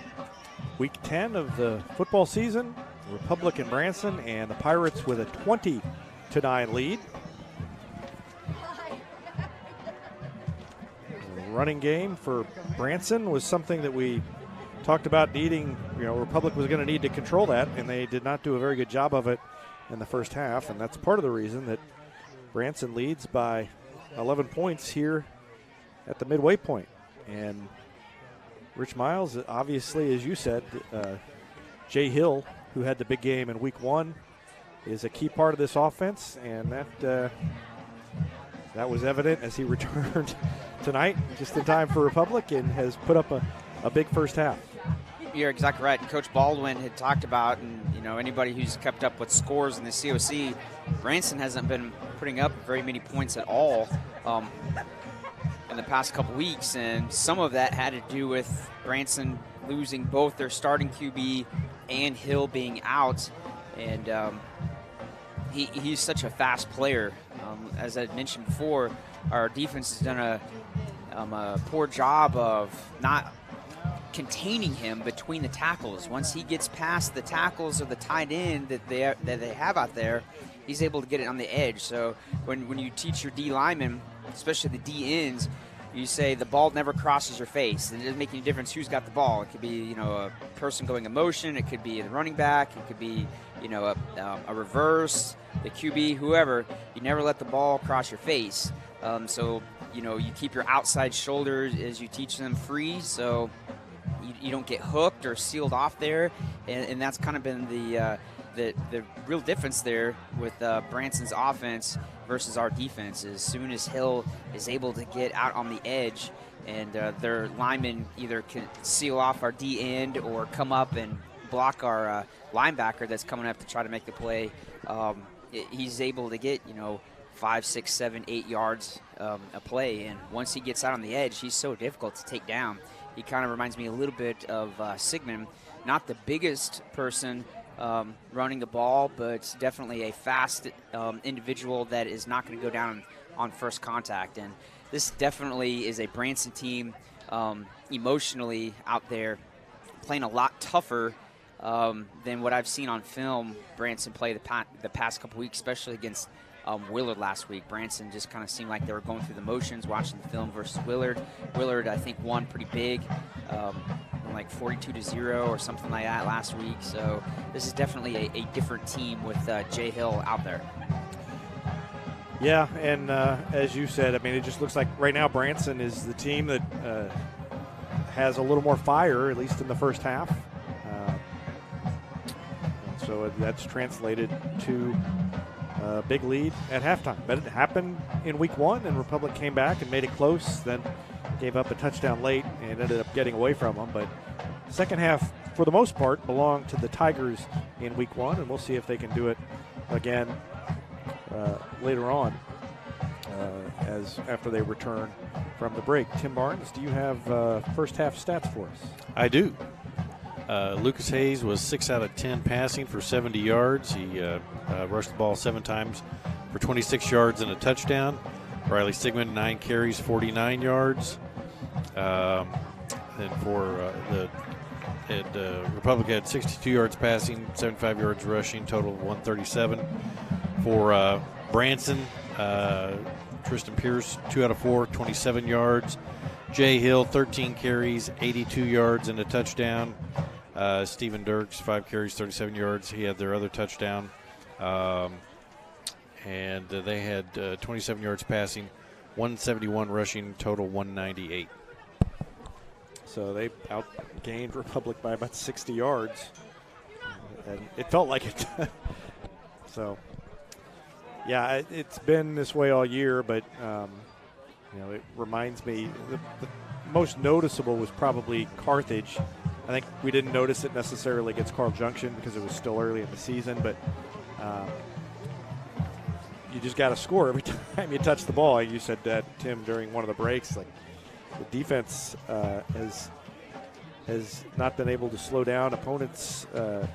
They did a decent job against Neosho, really, but the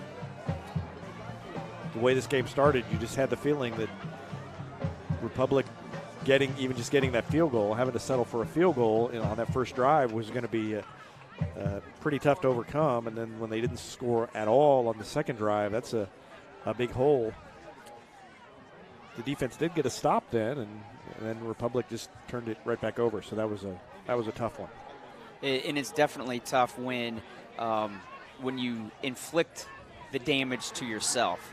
There's something totally different whenever the other team is able to drive the ball on you, but it's something totally different whenever you're making it easy for the opponent because you are fumbling it deep in your own end zone, or some type of turnover or a penalty. So those self-inflicted penalties and things like that are really drive killers. What do you do in the second half let's talk Republic's defense first. Is there anything strategic you can do at this point, or is it a matter of executing the game plan you've put in place? What do both of you think about that? Well, I said earlier, one of the things is containing Hill. Yeah. He's not the same running back whenever he's trying to run, between the guards. He just doesn't have the success there. He's definitely that fast running back that they're going to try to utilize his speed by trying to get him outside. And one of the things that definitely, hopefully, they're talking about on the defensive side there in the locker room is our defensive ends and our backers on that side have got to do a better job of not getting blocked and not getting sealed or turned. You've got to make sure the ball carrier does not cross your face. You got to keep that outside shoulder, outside arm free. So when he does come to you, you're able to, take him down. To me, that's kind of been one of the big successes on the running game, is just him being able to run outside the tackles. I think it was huge that Republic stopped Branson on that last drive to keep it an 11-point game. Republic gets the ball, starts the third quarter.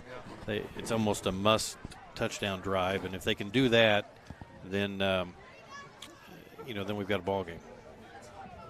I want to give a shout out to Tim Brazil, who's way over there taking pictures on the sideline, freezing to death while we're up here in a heated press box.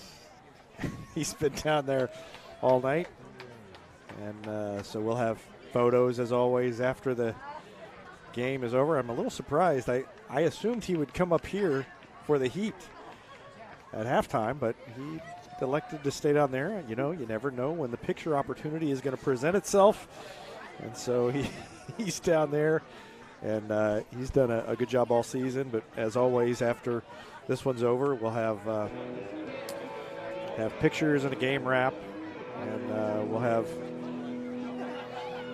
play of the game and video highlights of the drive of the game, Yoakum Automotive drive of the game, later on Facebook.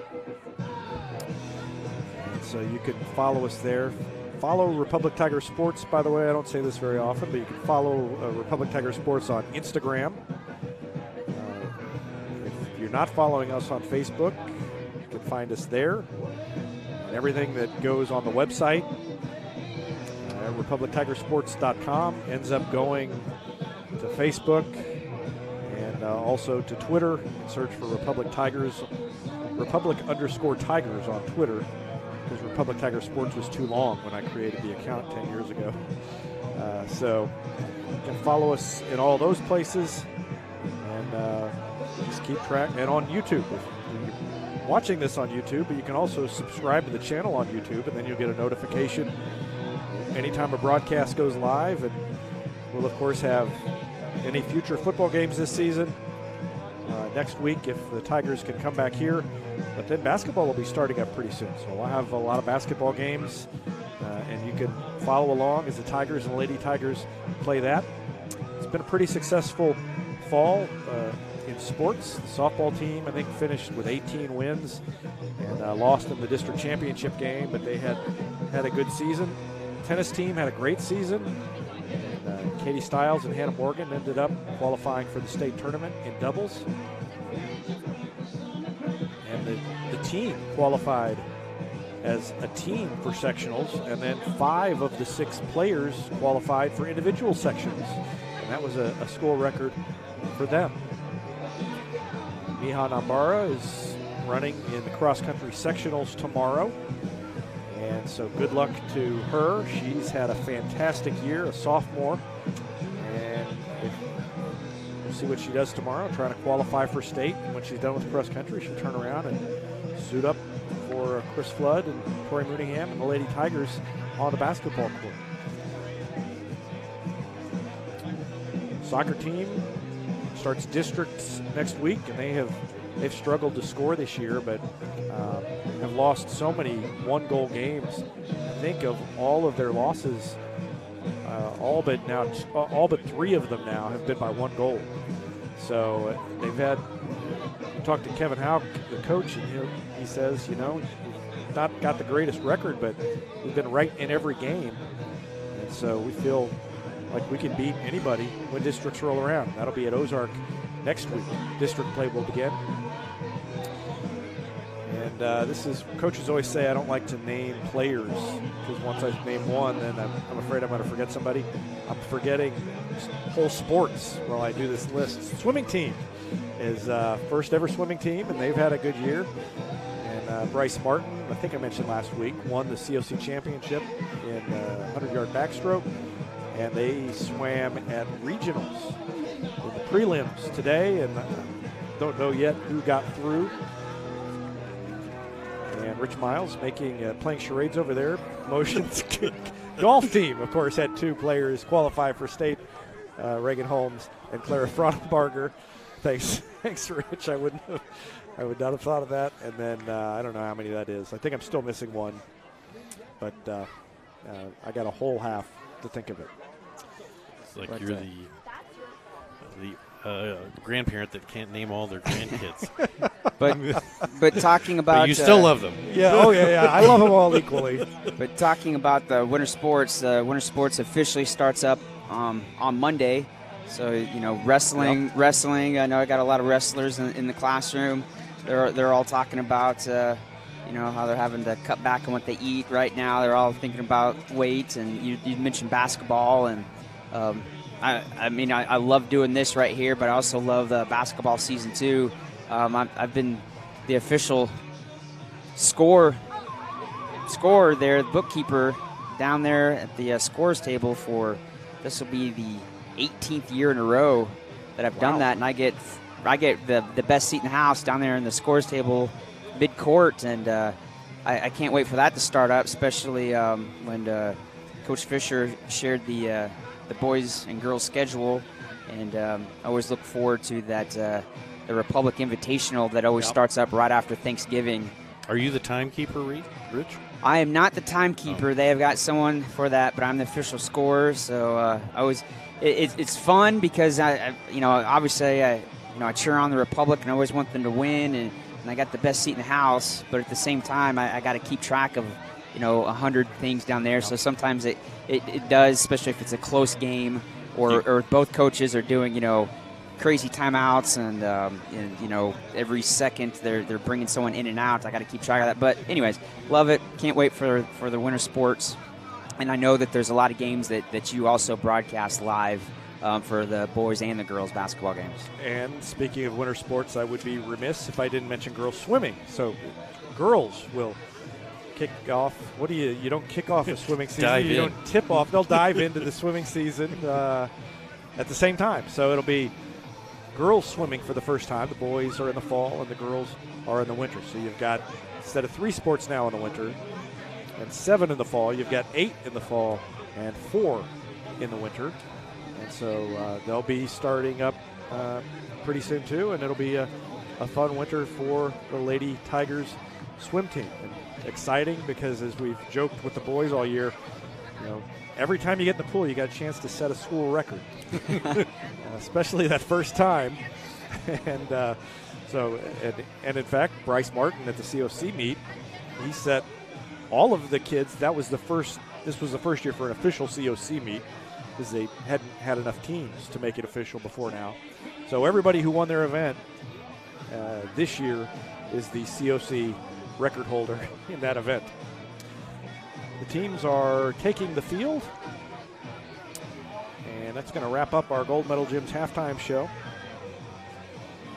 But want to thank Gold Medal Gyms. In case this is the last game of the year, thank Gold Medal for sponsoring our halftime show for both football and basketball. They have been a big supporter of Republic Tiger Sports, and it was really them agreeing to do the halftime show that made it possible that we would start doing the video broadcast. So if you run into anybody at Gold Medal or drop in there, thank them for their support, and thank all the Republic businesses who have been so supportive of Republic Tiger Sports over the last decade, believe it or not, that it's been around.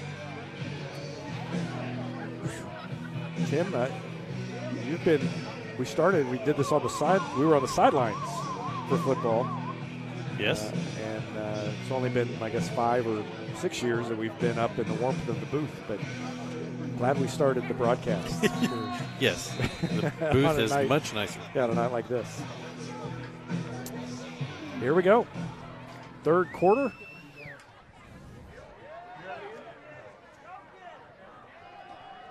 Gavin Walker takes it out past the 20, slithers in between a couple of tacklers out to about the 23, and that is where Republic will start. Trying to cut into a 20-9 Branson lead. I think this drive is an important drive. Obviously, there's a lot of games still left, but this is the drive where Republic's offense could kind of set the tone for the second half.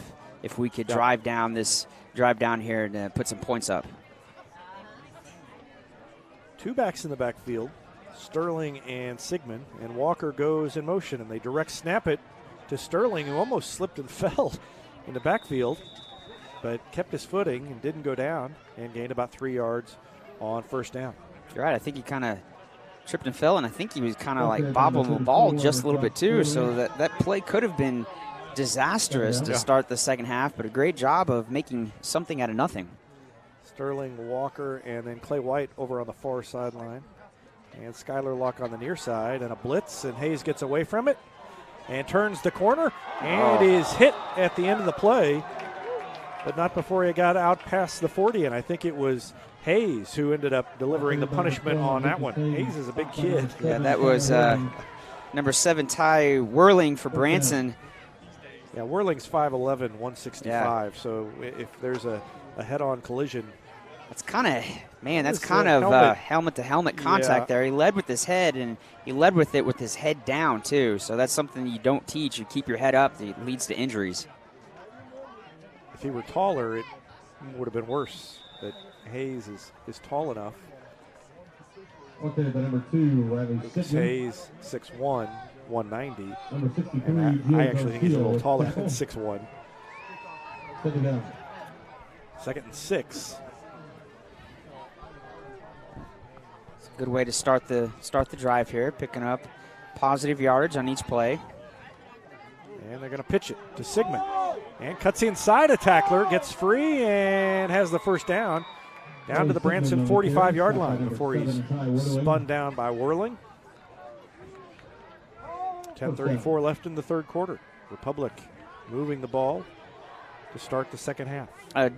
Left side of the O-line did a great job of setting up the block there, and Lucas did a great job pitching, leading his running back there, so he could just, not hesitate and have to slow down. If you can get your running back with the pitch and full speed, that's always a good sign.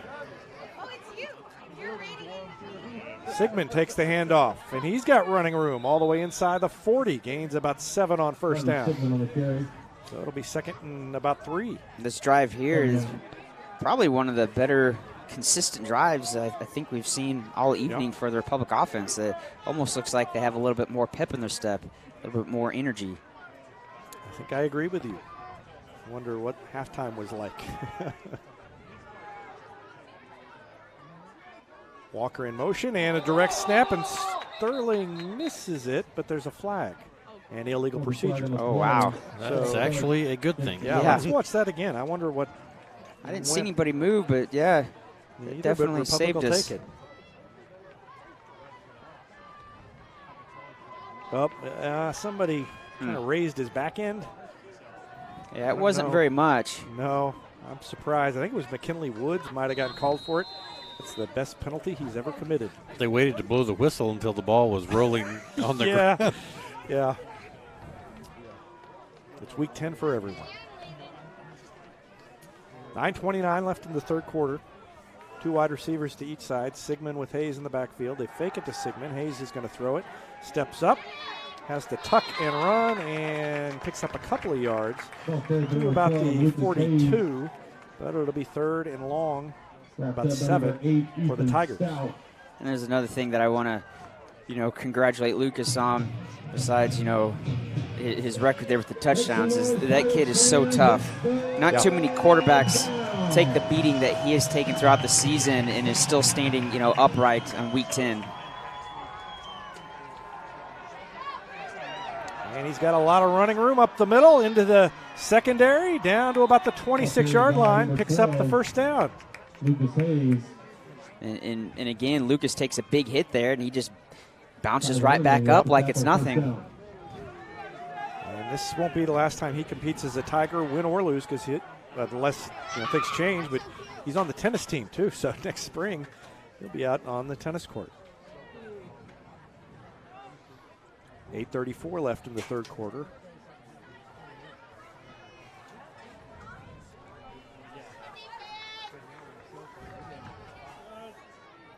Hayes takes the snap, drops back, throws a little screen to Clay White, catches it on the run, and is brought down at about the 15, but he has the first down. Tigers picking up yardage in big chunks on this drive. And that screen set up just perfect. Lucas did a great job of baiting a couple of Branson defenders to run up the field, allowing them to clear everything out so that Clay White can run back behind him and hits Clay on the run.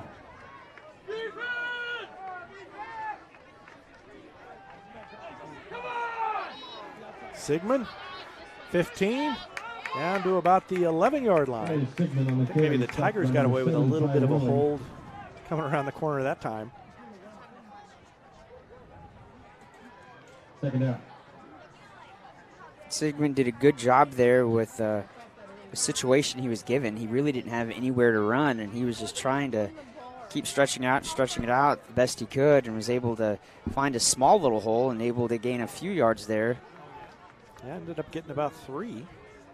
2nd and 7. Quick throw, and it's going to be almost picked off and caught by White, and then a late hit. No, yes. Yeah. There's the flag. It's going to be a first down. Yeah. Watch this play by White, who caught it on his rear end. Pass complete. Penalty flag on the play. Ball was tipped, looked like a potential pick 6, and Clay White is like, hey, I'll take that, and then gets hammered at the end. Yeah. I think it's a combination of a late hit and the defender just kind of like pile driving leading with his helmet. Well, and yeah, White's sitting on the ground. Yeah, Where's he down. going? I mean, right.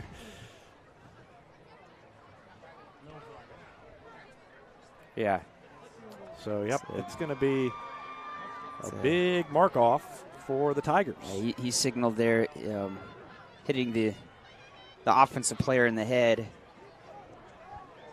The college level, that is, where they call targeting, and that's where they review it to see if they're going to remove the defender from the game or not. Yeah, I mean, even if it wasn't helmet to helmet, to me, that's got to be a flag.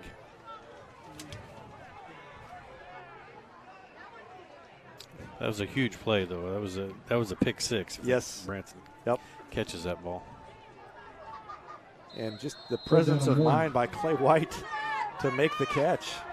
So now it's 1st and goal. Sigmund around the corner into the end zone. Touchdown, Republic.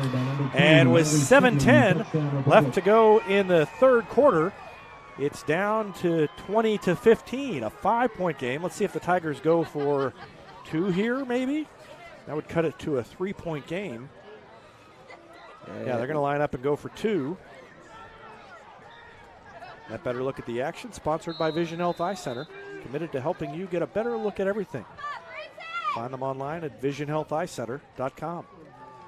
Hayes will throw it. He's got his man, and Sterling couldn't quite hang on. Not a perfect throw, and Sterling had to kind of twist. Still catchable, but 5-point lead now for Branson as they will get the ball back with 7:10 left to go in the third quarter. Tigers made a game of it. Let's see what they do on defense after this timeout. You're watching Republic Tigers football on Republic Tiger Sports.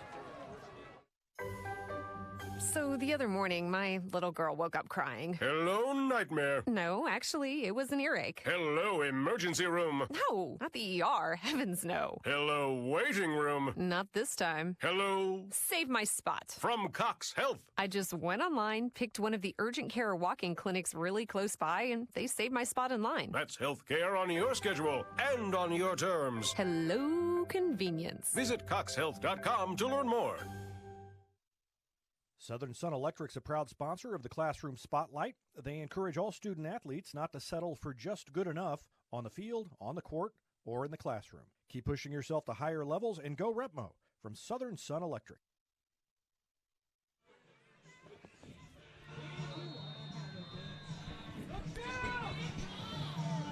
Tigers will kick it off here. And it bounces and is picked up at the 25-yard line. And a gang tackle by the Tigers near the 37 or 38. That's where Branson will start. Tigers got in the end zone successfully on another trip to the red zone. And they continue their success, although they had to settle for a field goal earlier and then had another trip where I don't believe I think they got in another time and didn't make it. But they were in successfully. Tim Barnes looks at me like maybe that didn't happen. So they've scored every time, but didn't get a touchdown is what I was thinking that first time down. And Hill takes it into the middle of the pile and maybe gains a couple of yards, and that's it before he's driven back. Number 33, Jay Hill. So that Tiger trip to the red zone was sponsored by State Farm agent Sarah Rader. Learn more about State Farm coverage and get in the red zone yourself at sarahrader.com.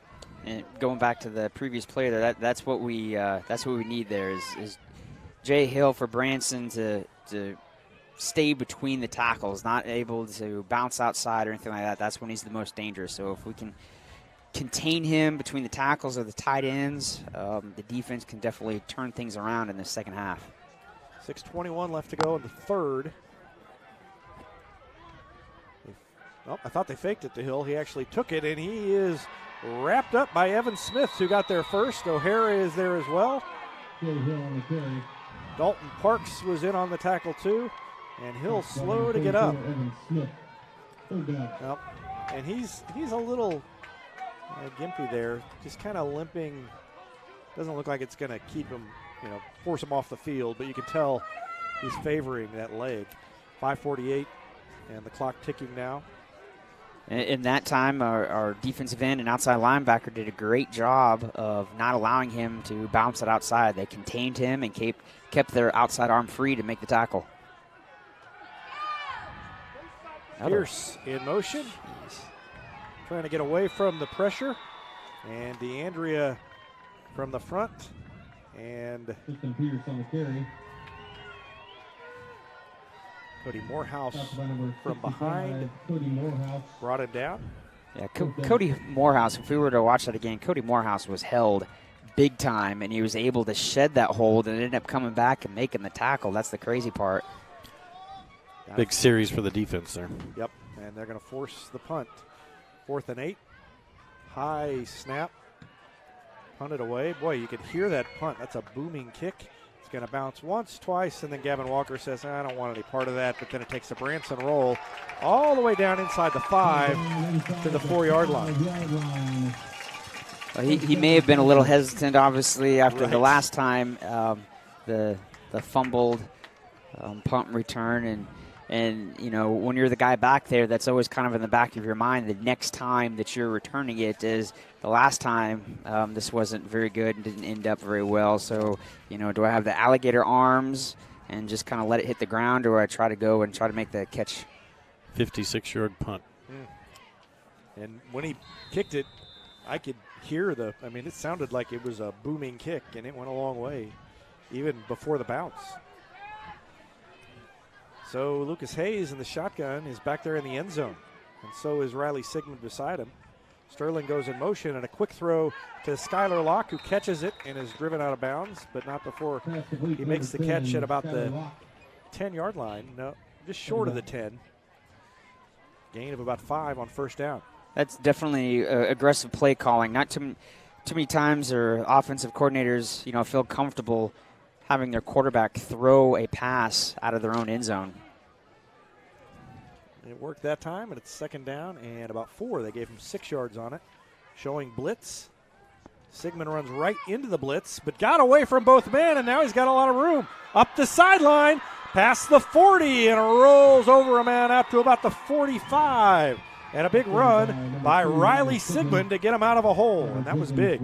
Yeah, and again, I've said this so many times about him. He does not go down on first contact. There's 2 tackles that he shed. Yep. There's the second one, and then he's running the field, and then he's the one who delivers the hit to the would-be tackler. He doesn't run out of bounds. Yep. And Sterling through the middle of the defense, picks up another first down, and the Tigers with a chance to take the lead after they got the stop, trailing by 5, 4:26 left in the third. This Republic team looks so much different right now this quarter than they did the first and second quarter. Sterling spun forward. That tackle gave him about 2 extra yards. He wasn't down. He was on top of the tackler, and the tackler grabbed him and spun him over the top of his body and ended up gaining a couple of more yards. So picked up about 3.5 yards. And everybody, O-linemen, receivers, Lucas, Sigmund, everybody who's out there right now, it just seems like they're just playing with so much more energy than they did the first and second quarter. They must have ate their potatoes at halftime. Hayes keeps it, and he fights his way forward down near the 35-yard line. Moody out in front of him, and Farlander as well. 3:30 left in the third. Again, one of the things that I've kind of noticed so far is the offensive line looks like they're getting a lot better push against Branson's D-line this third quarter. Big third down play here. Sterling lunges ahead for a couple of yards, but he's going to be short. Sterling's gotten the ball a lot more in this half than he did in the first. Yeah. Obviously, it doesn't look like there's going to be any hesitation right here on what to do. Nope, big 4th and 2 coming up. Walker in motion. Sigmund has the first down and more inside the 30, down to the 28. And the Tigers move the chains again with 2:40 left in the third, trailing by 5. And there was a big hole on the left side right there, right behind the left tackle for Sigmund to just score through really quickly to pick up that first down. Republic looks like the offense they've been most of the year. Sigmund again. Ahead for about 3 yards on first down to about the 25. The Republic offense, especially the O-linemen, are just so quick. As soon as the whistle is blown to end the play, those guys are jumping right back up and getting a line of scrimmage and instantly looking over on the sideline. So there's definitely this new energy and this sense of urgency on the Republic offense. We'll be interested to talk to Dustin Baldwin, just ask him what halftime was like. Something definitely changed. Hayes holds the ball. That was a weird. That was a busted play. There, he was looking for someone to read, and you know. He stood there though after. Yeah, he stood there for a while. he was obviously waiting for somebody to cross his face, the running back, so he could do the read, and the back went behind him instead of, I believe, in front of him. So, man, but busted plays definitely the worst. Hayes is going to throw it. Backs up and almost picked off. Threw it for White. And couldn't get it to him.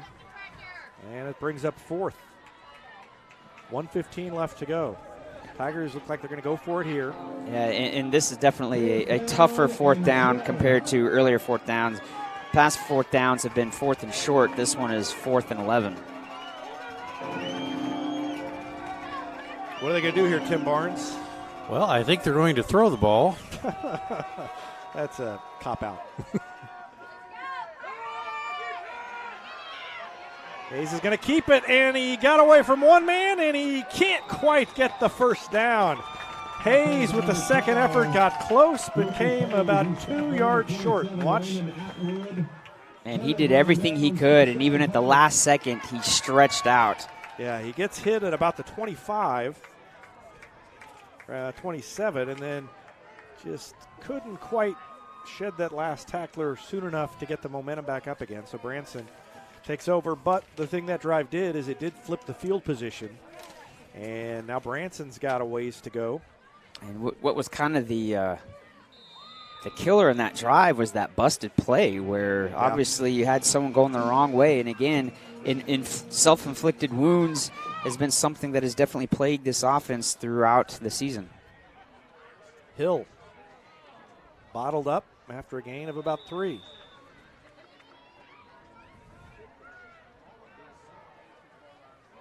D-line doing a good job there, not allowing any running lanes. Jay Hill got the ball, but he really didn't have anywhere to go. He's coming off, too. Yep. Yeah, he's definitely limping. It may be maybe a re-injury. We're not 100% sure why or what his injury was the past couple weeks that kept him, but it may have been something that he is re-injured. Yeah, the way he's limping on it over here on the sideline looks like it's probably an ankle, and an ankle that just got re-dinged there. But now getting away and getting to the corner and up the far sideline, one man to beat, and knocked out of bounds inside the 30 is Christian Berumen. And he had big plays in the first half, and he did it again. With Hill out, there's only a couple of options they're going to go to, and they gave it to one of them, and he made the Republic defense pay. So just like that, the field position flips back in favor of the Pirates. And that's kind of been the defense's Achilles heel this game. Is there hasn't been too much damage of anybody just running it straight up the middle. It's been the ball carriers getting out on the edge outside the hash marks. And just like that, again, once the ball carrier got out there towards the numbers, hit that second gear, it makes it difficult for our defense to tackle. And a stop after the end of the third quarter. So Branson in Republic territory at about the 29-yard line will flip to the other end of the field and be back with the fourth quarter after this timeout. You're watching Republic Tigers football on Republic Tiger Sports.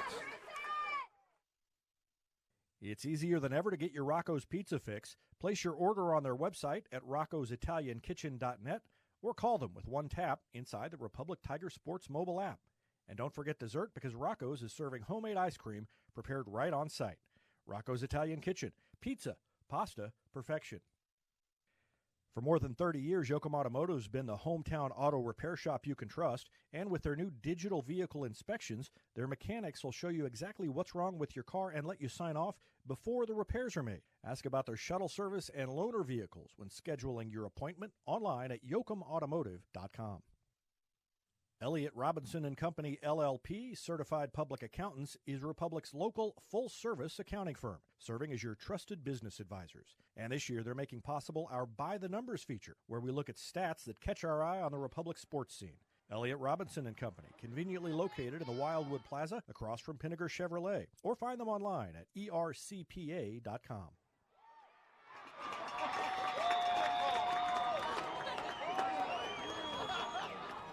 Completion on a quick pass to Brady Blackwell. And it's near the first down marker, but not quite there. Third down and short coming up for the Pirates. They lead by 5 with 11:40 left to go in the game now.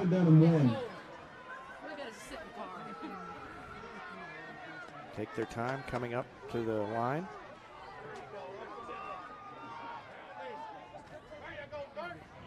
And Stephen Dirks takes it across the first down marker inside the 20 down to about the 17. And it'll be a new set of downs for Branson. Our fourth quarter scoreboard sponsor is Absolute Roofing. Thanks to Mike Mansker and the team at Absolute Roofing for their support of Republic Tiger Sports. That time Branson just went, some people say they're heavy package. They just brought in some more O-linemen, brought in another tight end, brought in a couple of blockers there. So run a running play there to get just enough for the first down. Hill's still not in there for the Branson offense. And they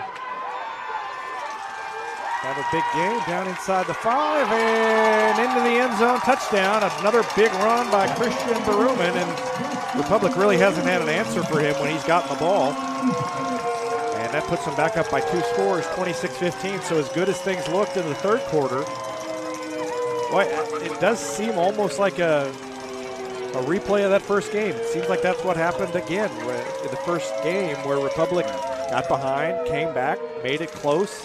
Don't think they ever got caught up, but then Branson scored again and went up by 2 scores, and that's the way it kind of ended up. Extra point attempt is up and good, and it's 27-15, a 12-point lead for the Pirates. We'll take a break and be back with more after this timeout on Republic Tiger Sports. When you need a plumber, you usually need one fast, but you also want one who'll do the job right. In Republic, that's Far Better Plumbing. Whether it's residential, commercial, or you need excavation, call Far Better and let them take away the stress of your plumbing problem. Call them at 864-8703 or find them online at farbetterplumbing.com. Any day's a great day to send flowers. Heaven Sent Flowers and Gifts has been your local florist in Republic since 1987, offering free local delivery. Call them at 732-1334 or go online to heavenssentflowers.com. Hey now, Cracker Jack Shack. Cracker Jack Shack has got your back with custom apparel for your club, organization, or business. And they take screen printing to the next level with amazing new software that lets you track your order online from concept to artwork to the finished product. Link it, see it, click it, get it. Only at the Shack. Always on time and right on track. Cracker Jack Shack, we got your back. Cracker Jack Shack.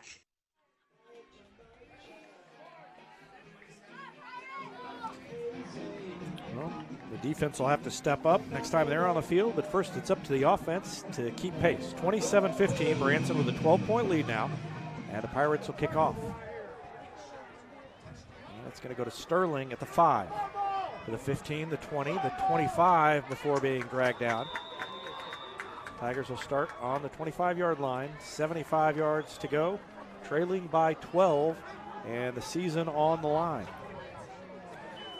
Yeah, this is definitely the time where we're starting to now look at the clock, where the clock is now becoming a part of the game. And we can't get, obviously, too far behind, and we've got to close the gap on the score as we get further into this fourth quarter. 4 wide receivers, 2 to each side. Sigmund in the backfield with Hayes. Out of the shotgun. Hayes is going to throw over the middle to Sterling. Sterling was held coming across on his route, but he caught the ball, and it'll be a second down. Should be a first down on the defensive hold. You're right. The defender came up and made contact before the ball was there, but Sterling did a really good job of still concentrating, catching the ball. He's got him by the jersey. Pitch to Sigmund, and Sigmund jukes to the outside and takes it near the sideline before being brought down at about the 45-yard line. Good gain by Riley Sigmund. 10-14 left in the game. Tigers need to score, get the ball back, and score again. Sigmund's done a really good job of running the ball outside the tackle. Very kind of similar to Jay Hill. I would just kind of keep that going until the Branson defense stops it. Just do a heavy dose of Sigmund on the outside. Ball on the far hash mark, and Sigmund goes in motion. They are going to throw it, and they're going to throw it to Sigmund on the sideline. Sidesteps a tackler, and then makes a man miss and stumbles his way down inside the 25. Riley Sigmund, the senior, not ready to pack in the uniform yet. 10:04 left in the game, and a first down for the Tigers. What a run after the catch by Sigmund. First, he makes the catch, and then a little sidestep. And then a little dipsy doodle and down inside the 25 to the 22. Yeah, if Sigmund can do some more dipsy doodles, that'd be great. That's the way the dipsy doodle works. And a reverse. Gavin Walker makes a man miss, and stumbles inside the 20 to about the 18-yard line. If you see on that reverse there, Lucas Hayes threw a block to free up Gavin Walker to pick up the yards there. It's not necessarily something you always want to see as your QB out there throwing a block, but if there's anybody, it's Lucas. He's such a big body out there that can absorb so many hits. Hey, when it's week 10 and it's your senior quarterback, you throw the block, I say.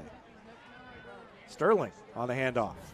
Got away from a man in the backfield and fought his way down inside the 15 to about the 14-yard line. It'll be 3rd and short for the Tigers, 9:13 left in the game. And going back to the great inside the red zone there, stats, the Republic Tigers have been so great throughout the season once they get inside the 20-yard line.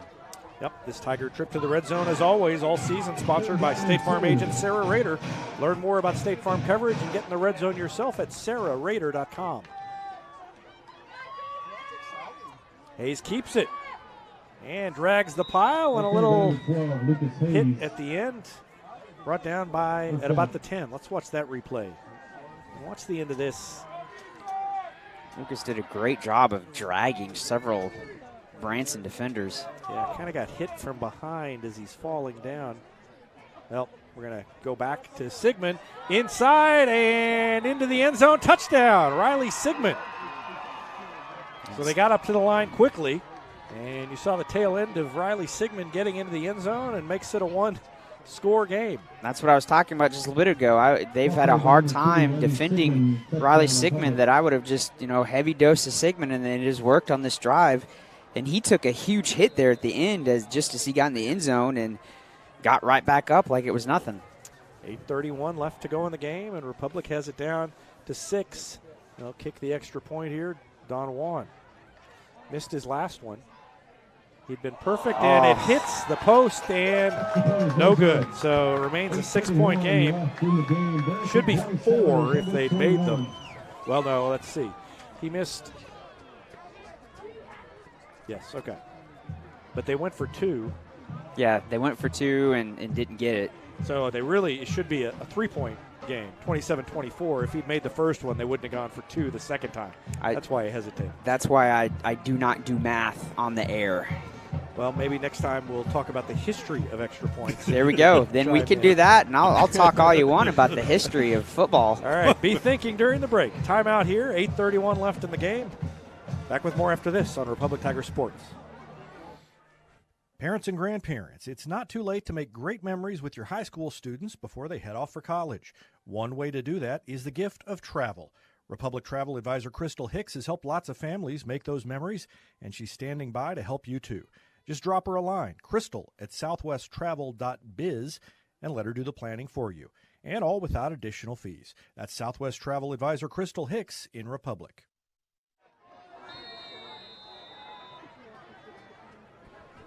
Lots of time still left, 8:31. 27-21, 6-point lead for Branson. Kickoff is short and taken at about the 25-yard line. And out past the 35 goes the return man, Ethan Jones, the sophomore, 6 foot, 185.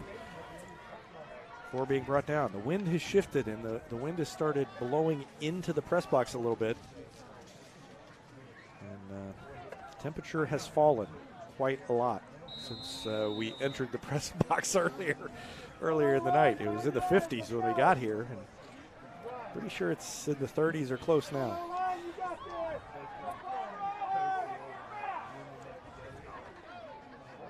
Dirks on first down. Takes it ahead for a couple of yards. The fullback. Yeah, the fullback definitely for Branson doesn't have quite the speed as the other two backs for Branson. He's primarily been used for short yardage gains or running between the tackles. Most of Branson's success has been bouncing it outside. And Hill not being out there, that I wonder what defense, whether that makes a defensive change or an adjustment for the Tigers, or they keep playing it the way they were. They just don't have to worry about Hill. I don't know, but gain of about 4 on that one by Christian Baruman. They got to shut him down now with Hill gone. He's the speed. And Berumen's you got to keep your eye on him. 3rd and 4. Whenever Berumen runs the ball, he's always got the ball out there wide. He's always got it kind of palmed. That's definitely something that if I was a defender out there, a defensive coach, I'd be kind of mentioning to my players, hey, whenever 6 for Branson gets the ball, he doesn't really hold on to it very tight, close to his body. Maybe you try to slap that or strip that ball out. Whistle and raising the roof. Official raising the roof. Right, raise the roof.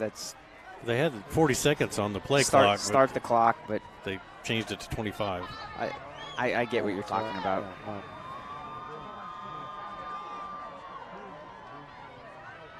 I didn't know why he didn't know what was going on with the clock. Down to 5 seconds left on it now. And caught and a first down. Reaching across is Brady Blackwell. Held the ball out there to get across the first down marker, and it was enough to pick up the first down and move the chains. It is awfully close. Well, I thought it was enough. He thought it was. They're staring at the Branson fans think it's obvious. Yeah, they're gonna move it on. Man, that was a lot more theatrical than what was needed. I think all of us could tell even up here that it was probably enough for the first down. You got to build the drama. 6:42 left.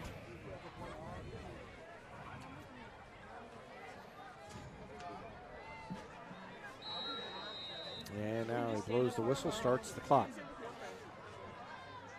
Branson just wants to hang on the ball whether they score or not and run clock. Yeah, they are already taking their time. Yep.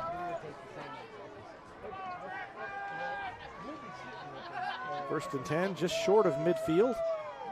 Pierce hands it off to Berumen. Berumen has a big hole up the middle, and he makes everybody miss until Riley Sigmund finally brings him down at the 22-yard line. So Berumen just ran through tackles. Yeah, he's a big guy out there, and when you get someone of his size that gets a full head of steam, it's going to take a lot more than just an arm tackle to get him down. Yep. So it's going to take it down under 6 before they have to snap this one. And it's been 2 months since this team has won a game, and the Branson fans are enjoying the fact that they are in the lead. And Branson right here, they have not huddled like this the entire game. That is definitely another indication that they are going to milk the clock the best they can. Okay, the number 30, Stephen Dirks. Dirks, the fullback, takes it forward for about 5. 2nd down.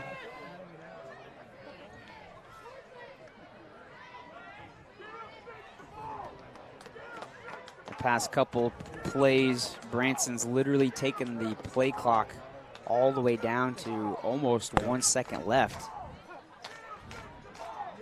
Yeah, they weren't really in a big hurry even earlier, but now even more of a reason. You can hear the Branson fans chanting for Berumen to get the ball. And he is ankle tackled. That's not Berumen, though. That is Austin Hadler. I heard the PA announcer say it earlier and have forgotten what he called him. We must be sitting behind Christian Berumen's family. Don't know. Never heard that vociferous a chant for one player to get the ball. I can see why they want him to have it. And they give it to the fullback, who does not quite have the first down, I don't think, based on where the official's standing. Yeah, it's hard to tell from the angle we're at. Definitely going to be a close call. Big 4th down if he doesn't have it. They will probably make it theatrical again, the referees. Yeah, they're going to measure this time. Yes. So the stick looks like it's about a foot short, but they're going to bring it out.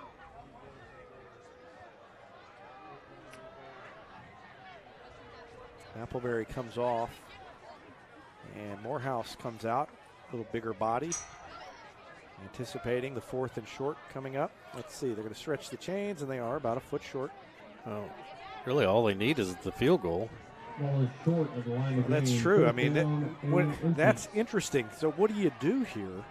They've got a good kicker. You kick it and put it away, or do you run it? I mean, assuming that if you give it to Dirks, your fullback, we can get the 6 inches to a foot that we need. It's not an obvious call either way from a coaching standpoint, I don't think. No, because there's so many moving parts to a field goal that any one little thing can go wrong. Throws a whole field goal off. If they're 2 yards away, maybe kick the field goal. Now, field goal coming up here. It's not a field goal, but maybe this would be a good time to go into the history of field goals. No, we'll do that during the next break. Maybe. All right. Yeah. So huge 4th and inches here for the Tiger defense. They need a stop to get the ball back. They piled him up. I don't know. They've got him stopped. I don't think they got it. I think our D-line did a great job of creating a huge pile. What a big play. Let's watch the replay and see that surge by the defensive line while they try and unpack the pile. He did not get very far. I don't think he got there. You watch the replay, and he didn't make any progress ahead. They're going to remeasure it. Thank goodness they've got this chain over there. We'll have another Keep measurement. such precise measurements. Man, I think they're going to be short. Yeah, I can't. Stretch that chain. They're short. They're short. He lost a little bit. And so the Tiger defense holds. How big is that? 4th and inches, and the Tiger defense gets the ball back for the offense. And Lucas Hayes has 3:49 to work his magic, trailing 27-21. They'll start from the 12-yard line. Yeah, between the 12 and the 13. Should have kicked the field goal. Yeah, you're right. Maybe if they'd had Rich Miles on their staff, he could have laid out the history of field goals. They would have had a better context. I would have lulled someone to sleep in that.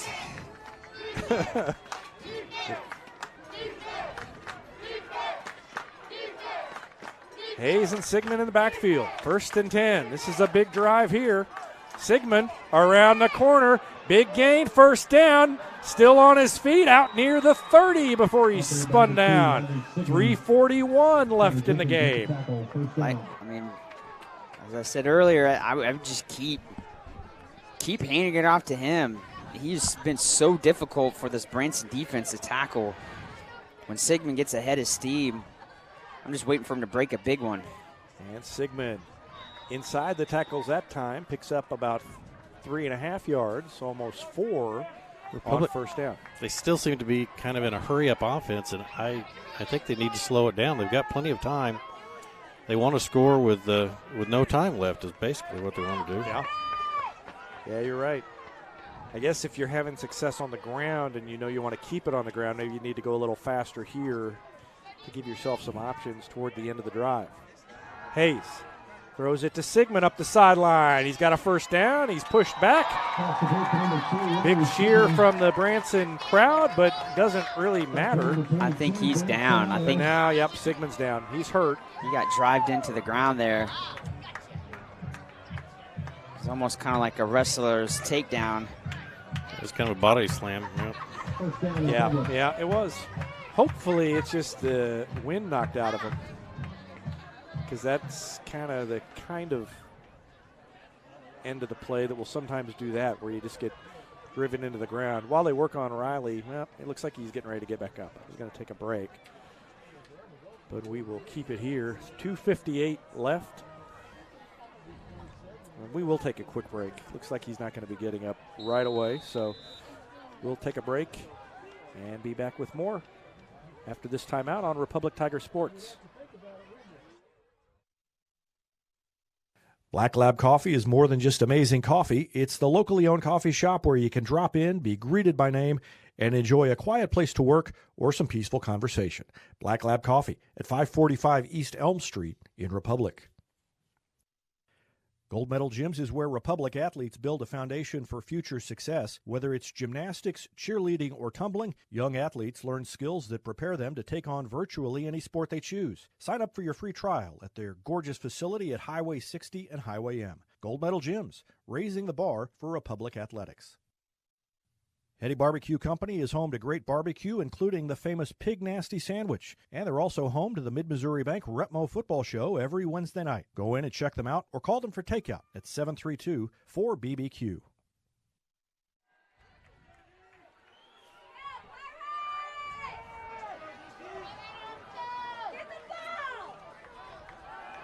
Up to the line, Appleberry in the backfield now with Sigmund on the sideline. A quick throw and catch to Walker, who's pushed out of bounds at around the 47. So that's a gain of about 6. 2nd and 4 coming up for the Tigers. 2:38 left to go in the game. Tigers trying to drive for the win, trailing by 6. Sigmund's back out there. And a blitz, he drops the ball. Sigmund picks it up and managed to maintain possession. But now Dustin Baldwin came out and wants a timeout as that brings up a 3rd down and long and changes the calculation. 2:27 left to go in the game. Big play by the defense of Branson. We'll take a break and be back with more after this. You're watching Republic Tigers football on Republic Tiger Sports. Every insurance company hopes you drive safely, but Allstate actually helps you drive safely with DriveWise. It lets you know when you go too fast, brake too hard, and gives you feedback to help you drive safer and lower your cost. Contact Republic agent Jesse Pritchett to learn more. That's Allstate agent Jesse Pritchett in Republic. New York Life agent Michael Weeks is a proud supporter of Republic Tiger Athletics, and this fall he's also sponsoring our weekly Player of the Game feature. Every week you can find a Player of the Game alongside our game summary at RepublicTigerSports.com. Thanks to New York Life agent Michael Weeks for his support of Republic Tiger Sports.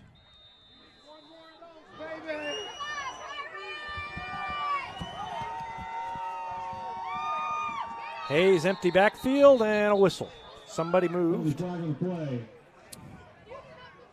And that's going to push it back 5 more. So instead of 3rd and 9, it's going to be 3rd and 14 for Republic. No penalties ever good, but when it's those self-inflicted penalties there at the worst timing, that is definitely you're just making things 10 times worse for yourself.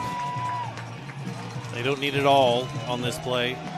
Obviously, 4 downs at this point, so pick up a little over half would be good. Empty backfield again. Trips to the left side. Another blitz. Hayes steps away from it, throws over the middle. It's caught. Sigmund wide open. Has the 1st down and more. Down inside the 40 to the 38. Clutch play. Clutch throw by Hayes. Clutch catch and run by Sigmund. That was great by everybody out there. Offensive line did a great job picking up the blitz. Branson had 2 blitzers coming. Lucas Hayes doing a great job throwing the ball, and then Sigmund picking up the yards after the catch. 1st and 10 inside the 40. They give it to Sigmund again. Big hole up the middle. Still on his feet. Winds his way down near the 25. Another 1st down for the Tigers. 1:50 left to go. Again, right here is great. Our guys are really stepping up here. They're not, allowing the emotions get to them here. A lot of times, you don't know how teenagers are going to react to certain situations, but this is awesome. Clock ticking. 140. Less than 140 now. Left to go in the game. Going to throw it again. Near side. Sterling has it. Out of bounds. Inside the 20. A gain of about 6 yards on 1st down. Great decision right there of Lucas throwing to his receiver that's close to the sideline there, stopping the clock. Yep. More like 7-yard gain. 2nd and 3 coming up. 1:27. Republic still has 2 timeouts. And a whistle and a timeout called by who? The officials. You have a Branson linebacker that is tying his shoe. Aha. Yeah, the old tie the shoe routine. I remember it well. Hayes to Sigmund. Big hole up the middle. Inside the 5. Sidesteps the man in the end zone. Touchdown, Tigers. 1:21 left, and we are tied. 27-27. This is so awesome. Our guys just, stepped up to the plate here at the end of the game. They didn't hang their heads. They didn't go just, oh, man, there's not enough time left. They're able to string together a bunch of huge plays here, and Sigmund did a great job after taking that huge hit that looked like it was going to take him out of the game. And speaking of huge, extra point here for the lead. It's up. It's wide left. Oh, my gosh. Good. And we remain tied with 1:21 left. Man, from here, that looked like it went right down the middle. Wow. So, now it's up to the Tiger defense to get a stop. 27 apiece. We need a breath. I need to take a breath, and we're going to take a break. 27 apiece, 1:21 left. Back with more after this on Republic Tiger Sports.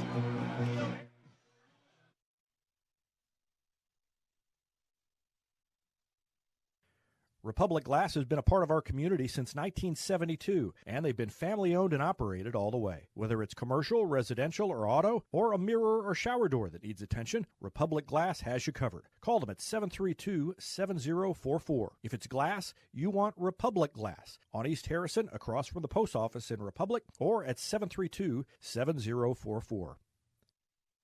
Here's a touchdown for your family budget. Combine your home and auto insurance and save money with State Farm agent Sarah Rader. Find her online at sarahrader.com. All right, Tigers will kick it off. It's in the air. It's taken by the up man at about the 22. Out past the 30 and to about the 42-yard line. And let's watch the replay. The officials, the Branson fans wanted a flag. I don't think so. I think they grabbed him around the neck and pulled him down, and that's why he spun. But I don't believe it was a horse collar or a face mask. No, they just had him by the shoulder and spun him around. It was not a penalty.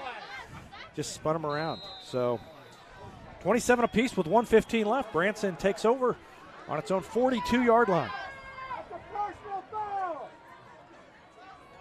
Branson fans not happy, but they don't have the benefit of the replay.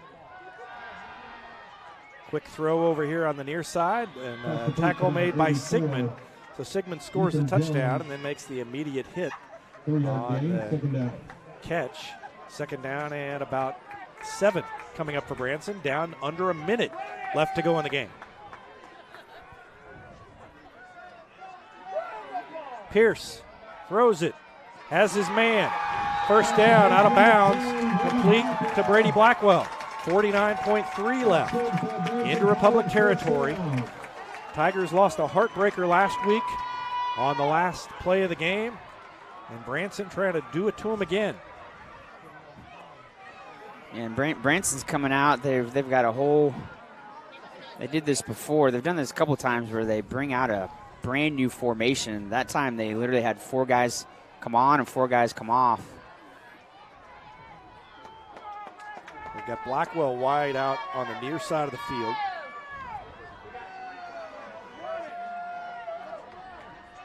Send a man in motion. They're going to throw. Pierce can't find anybody. Gets away from the pressure. Gets to the sideline. Gained about a yard. 43 seconds left. 3 timeouts left for Branson. 2 timeouts left for Republic. And it's going to be second down and 9.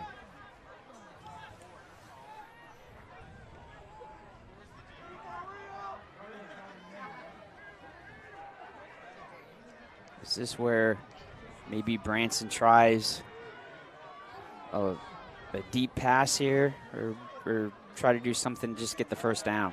Yeah, I don't think I'd go deep yet, but who knows? They're going to throw it. And a sliding grab made over here by Blackwell at the 30.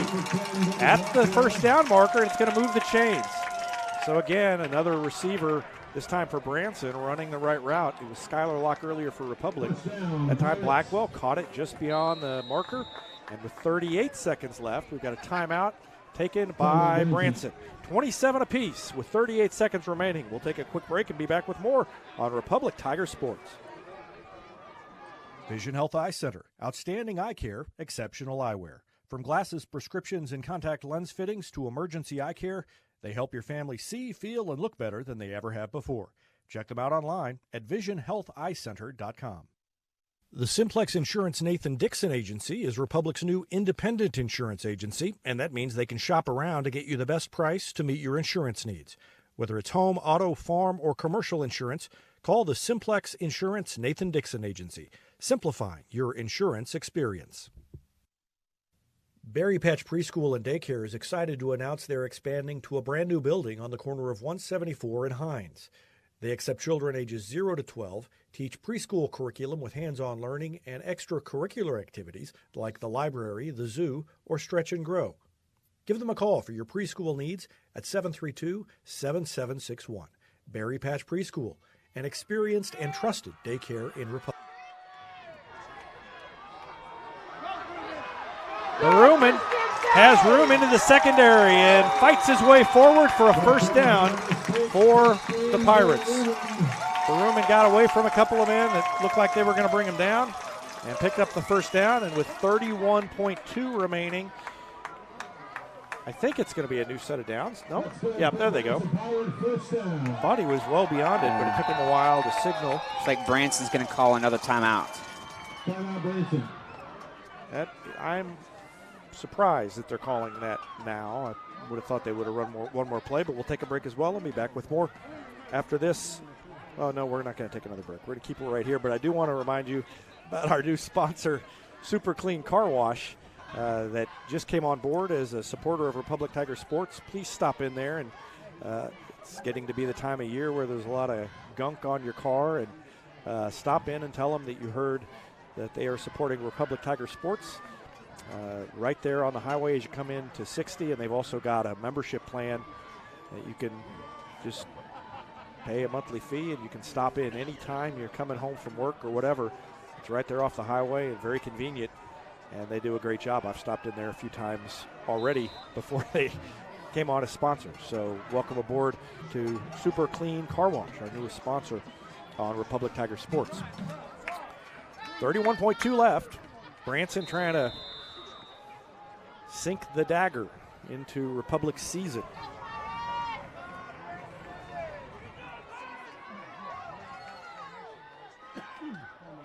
Pierce gives it to Baruman and nowhere to go on that one. The Tigers were ready. Sturdivant, Smith, and a quick timeout called by the Pirates with 24.7 remaining. And is that Branson's last time out? Yep, yes. That's their third. So that's why I would not have called one on first down. So now they're out, and now what do you do? 24.7 left.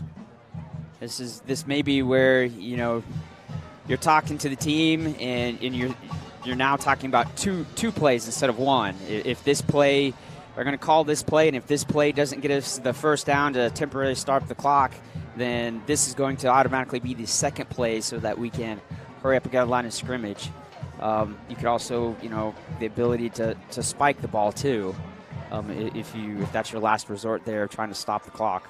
Yeah, because it's second down now, so you would be able to get up there and stop the clock and have a fourth down play and maybe kick a field goal.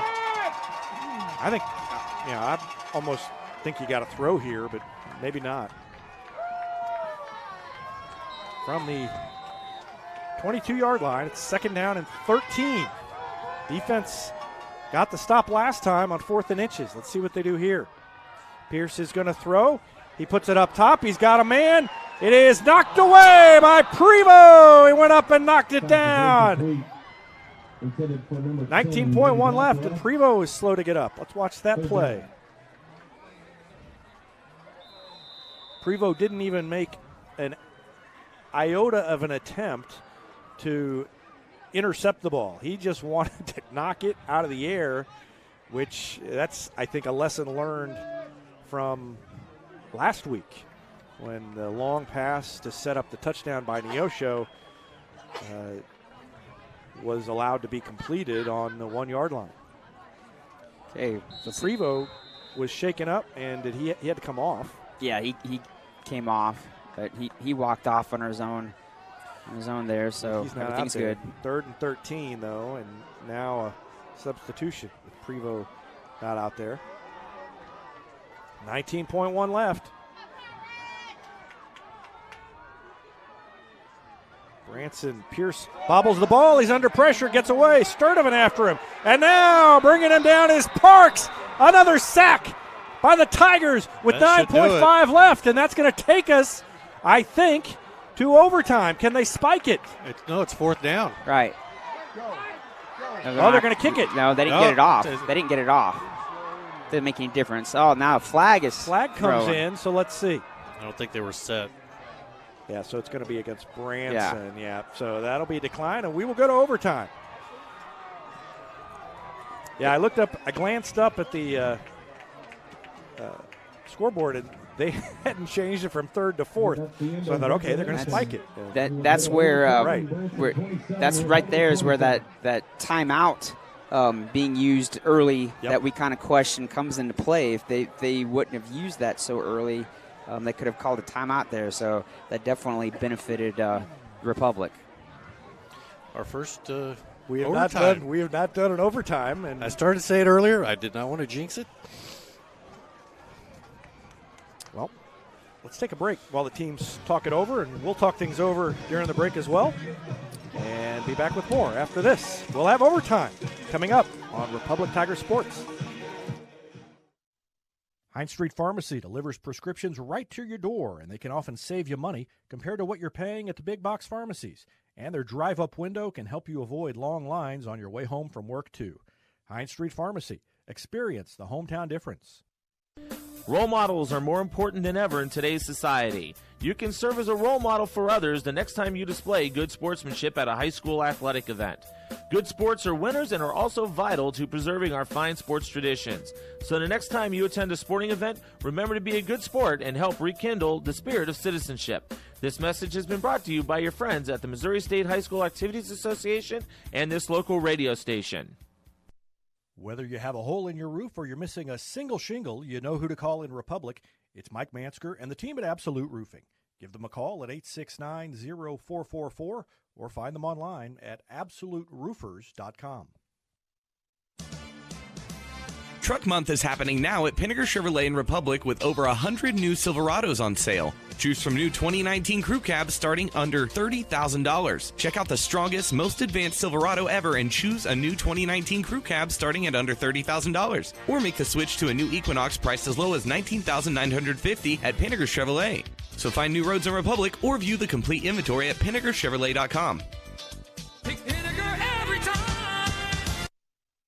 Hashtag Casasa. Hashtag Mid-Missouri Bank. What you doing? Taking a Casasa selfie. Casasa selfie? Yeah, when I get Casasa cash back at Mid-Missouri Bank, I take a Mid-Mo Casasa selfie. You do take a lot of selfies. Right. When I get cash back for lunch break debit card swipes, Mid-Mo Casasa selfie. When I get cash back for weekend debit card swipes, let me guess, Mid-Mo Casasa selfie? Mid-Missouri Bank is building the community bank of the future in the Ozarks today. Visit midmobank.com, member FDIC. State Farm Insurance is there anytime, anywhere you need it with helpful advice and award-winning service. In Republic, call Chris Yoakum at 732-1463 or go online at chrisyoakum.com and get to a better state. Central Gas Propane is locally owned and operated and offers exceptional customer service when you need it most. They go the extra mile to meet customers' needs with a level of service and communication no other company can beat. Call today to switch and save. Central Gas Propane at 417-725-3833 or online at centralgasmo.com. I'm Todd Wojciechowski, Executive Vice President at People's Community Bank. Our mission is to put our communities first, and that's true right here in Republic. Whether it's supporting Republic schools or volunteering for one of the nonprofits doing good work in our hometown, all of us at People's Community Bank are committed to making Republic a better place to live. I hope you'll stop in soon and say hi. People's Community Bank, right on Highway 60. Member FDIC, an equal housing lender. So the other morning, my little girl woke up crying. Hello, nightmare. No, actually, it was an earache. Hello, emergency room. No, not the ER. Heavens, no. Hello, waiting room. Not this time. Hello. Save my spot. From Cox Health. I just went online, picked one of the urgent care walk-in clinics really close by, and they saved my spot in line. That's health care on your schedule and on your terms. Hello, convenience. Visit coxhealth.com to learn more.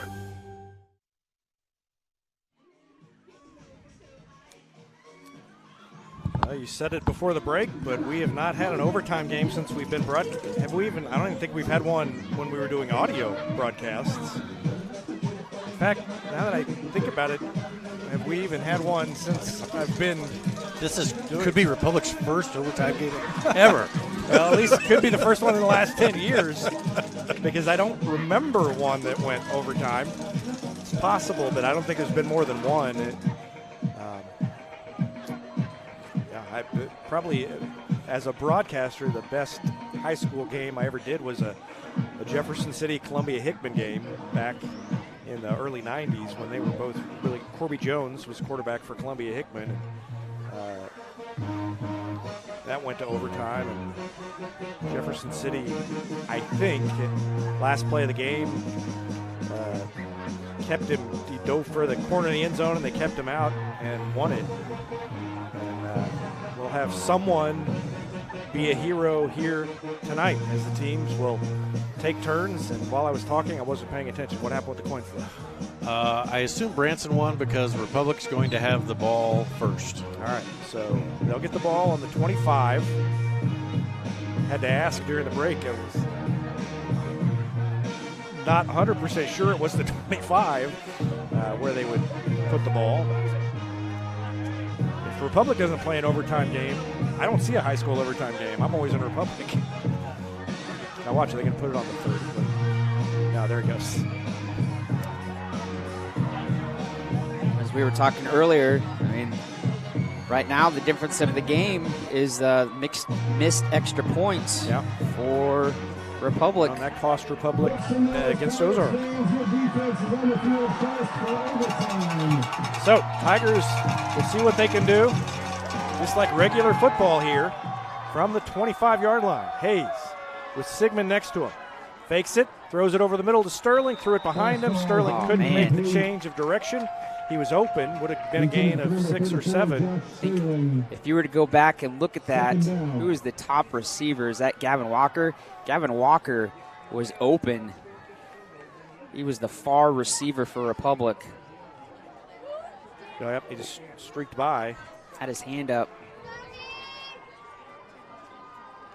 Second down, quick throw to Clay White. First catch of the night, I believe, for White, and he's near a first down. They've thrown to him a couple of times, but hadn't been able to connect. And I glanced over at the scoreboard to see how much time was left. Out of habit, there is no clock. It's just go until you're stopped or you score. 3rd and 1. To Sigmund, he stopped, wrapped up from behind. Big defensive play from Baruman. And it's going to be 4th and 2. Yeah, he just came streaking through. Not much block was given to him, and he did a great job of wrapping up Sigmund.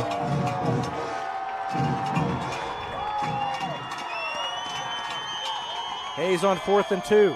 Gives it to Sigmund. He is dropped and short, and it's a stop for the defense. So the offense that had been so good all year goes 4 and out on their first possession. And keep in mind that Branson's got a kicker who can kick a field goal from a decent distance, so they don't necessarily have to score a touchdown, but they will run out here and see what they can do. Man, I thought this drive was going to keep going just due to the fact that Clay White was able to get that pass and they got set up. Now, get it 3rd and 1 in this situation. You got to think you can get it that 1 yard in 2 plays, but they just couldn't get the stop up front on those 2. First one to Baruman. And he is grabbed and pulled down. Stopped, and the first one there was Cody Morehouse. Yeah. We've called his name a lot tonight, and the senior having a big game and trying to avoid this being his last game as a Tiger. Cody Morehouse did a great job of just kind of shoving the Branson offensive lineman to the side and getting in the backfield to mess that whole play up.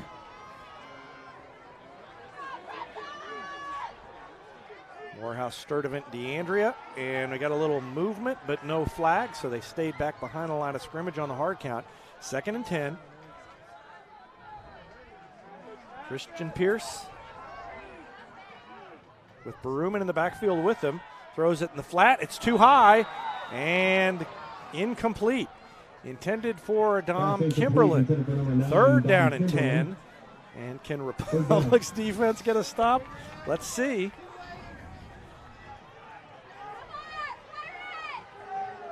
I would assume this would be 2-down territory for Branson. I don't think they're close enough for their kicker to go from here. But boy, if they can get a stop here on defense.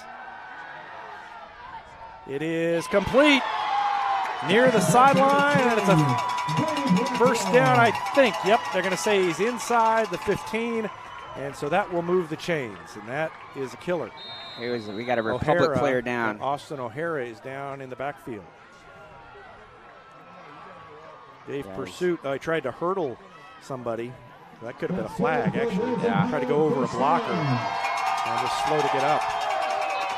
So 1st and 10 from the 14-yard line for the Pirates. Tigers did not score on their possession, so if the Pirates score at all here, game is over. Pirates move on. They'll play Carthage next week, and Republic will go home and end its season. A stop, gain of about 3. DeAndrea was in there. So was Ryzen Gonzalez. 2nd down and 8. 2nd down and 8. Ball on the hash mark. You got to think, too, they might run the ball toward the middle of the field when they get to 3rd down to set up a potential field goal. Maybe you factor that into the defense. Berumen up the middle into the end zone, and that's a winner for Branson. 2nd week in a row. Last play of the game. Opponent's touchdown wins it, and the Tigers end their season and go home. Final score, Branson 33, Republic 27. Disappointing way to end it. And an exciting way for Branson to move on. And they will line it up and shake hands in midfield. Final score 33-27. Branson over Republic. We'll take a break and wrap up the broadcast after this timeout.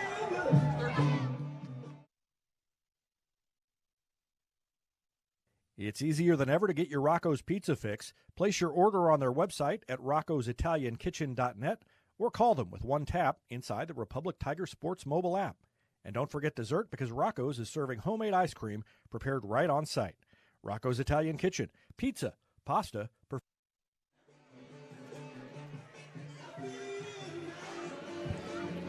back in Branson, where the Pirates win it, 33-27 the final. In overtime, they got the stop on defense and then scored the touchdown to get the win and advance to a Week 11 matchup with Carthage. And Republic goes home with a 2-8 record to end the season. It's been a rough one for the Tigers. The offense was fantastic at times. The defense struggled. But they will regroup in the offseason and be back at it. Rich Miles, your final thoughts. Final thoughts on the game is, obviously we don't like how the game resulted, but gotta congratulate how hard these kids fought back to get back into this game and tie it up and to send it to overtime. They could have just very easily just kind of shut things down and just kind of gone through the motions there, and they put an amazing last-second drive there to score a touchdown. And now what we need to do is just kind of regroup, and the guys that are going to go on, and hopefully a lot of these guys go on and do a second sport. And those that don't do a second sport, hopefully they do the off-season stuff and get in the weight room and just try to get themselves better for the next season. It's been a fun season, nevertheless. It wasn't a lot of winning, but fun up here, and I want to thank all of you for being involved in the broadcast. Mentioned Tim Brazil down taking pictures on the sideline in this cold weather. Maddie Hall, the broadcast director for most of our games, has done a great job, and it's always a pleasure having her on the broadcast. Tim Barnes, stats and lending context and everything that goes on. Rich, thank you. And then Zach White, this will be your last one. Zach's been doing the camera for a long time, and he is off to a new adventure in the Air Force. And so good luck to him. Thank you for your service, Zach. And we're going to miss you, but know you'll do great things with them. So that's it. Not the ending that everybody wanted, not the season that everybody wanted in Republic, but Tigers fall here in Week 10. Thanks for joining us all year long, and again, we'll be back with basketball broadcasts in just a few weeks. They'll be getting underway, and I'll bring you as many of those games as I can right here at the same place. Once again, the final here tonight, Branson 33, Republic 27. You've been watching Republic Tigers football on Republic Tigers Sports.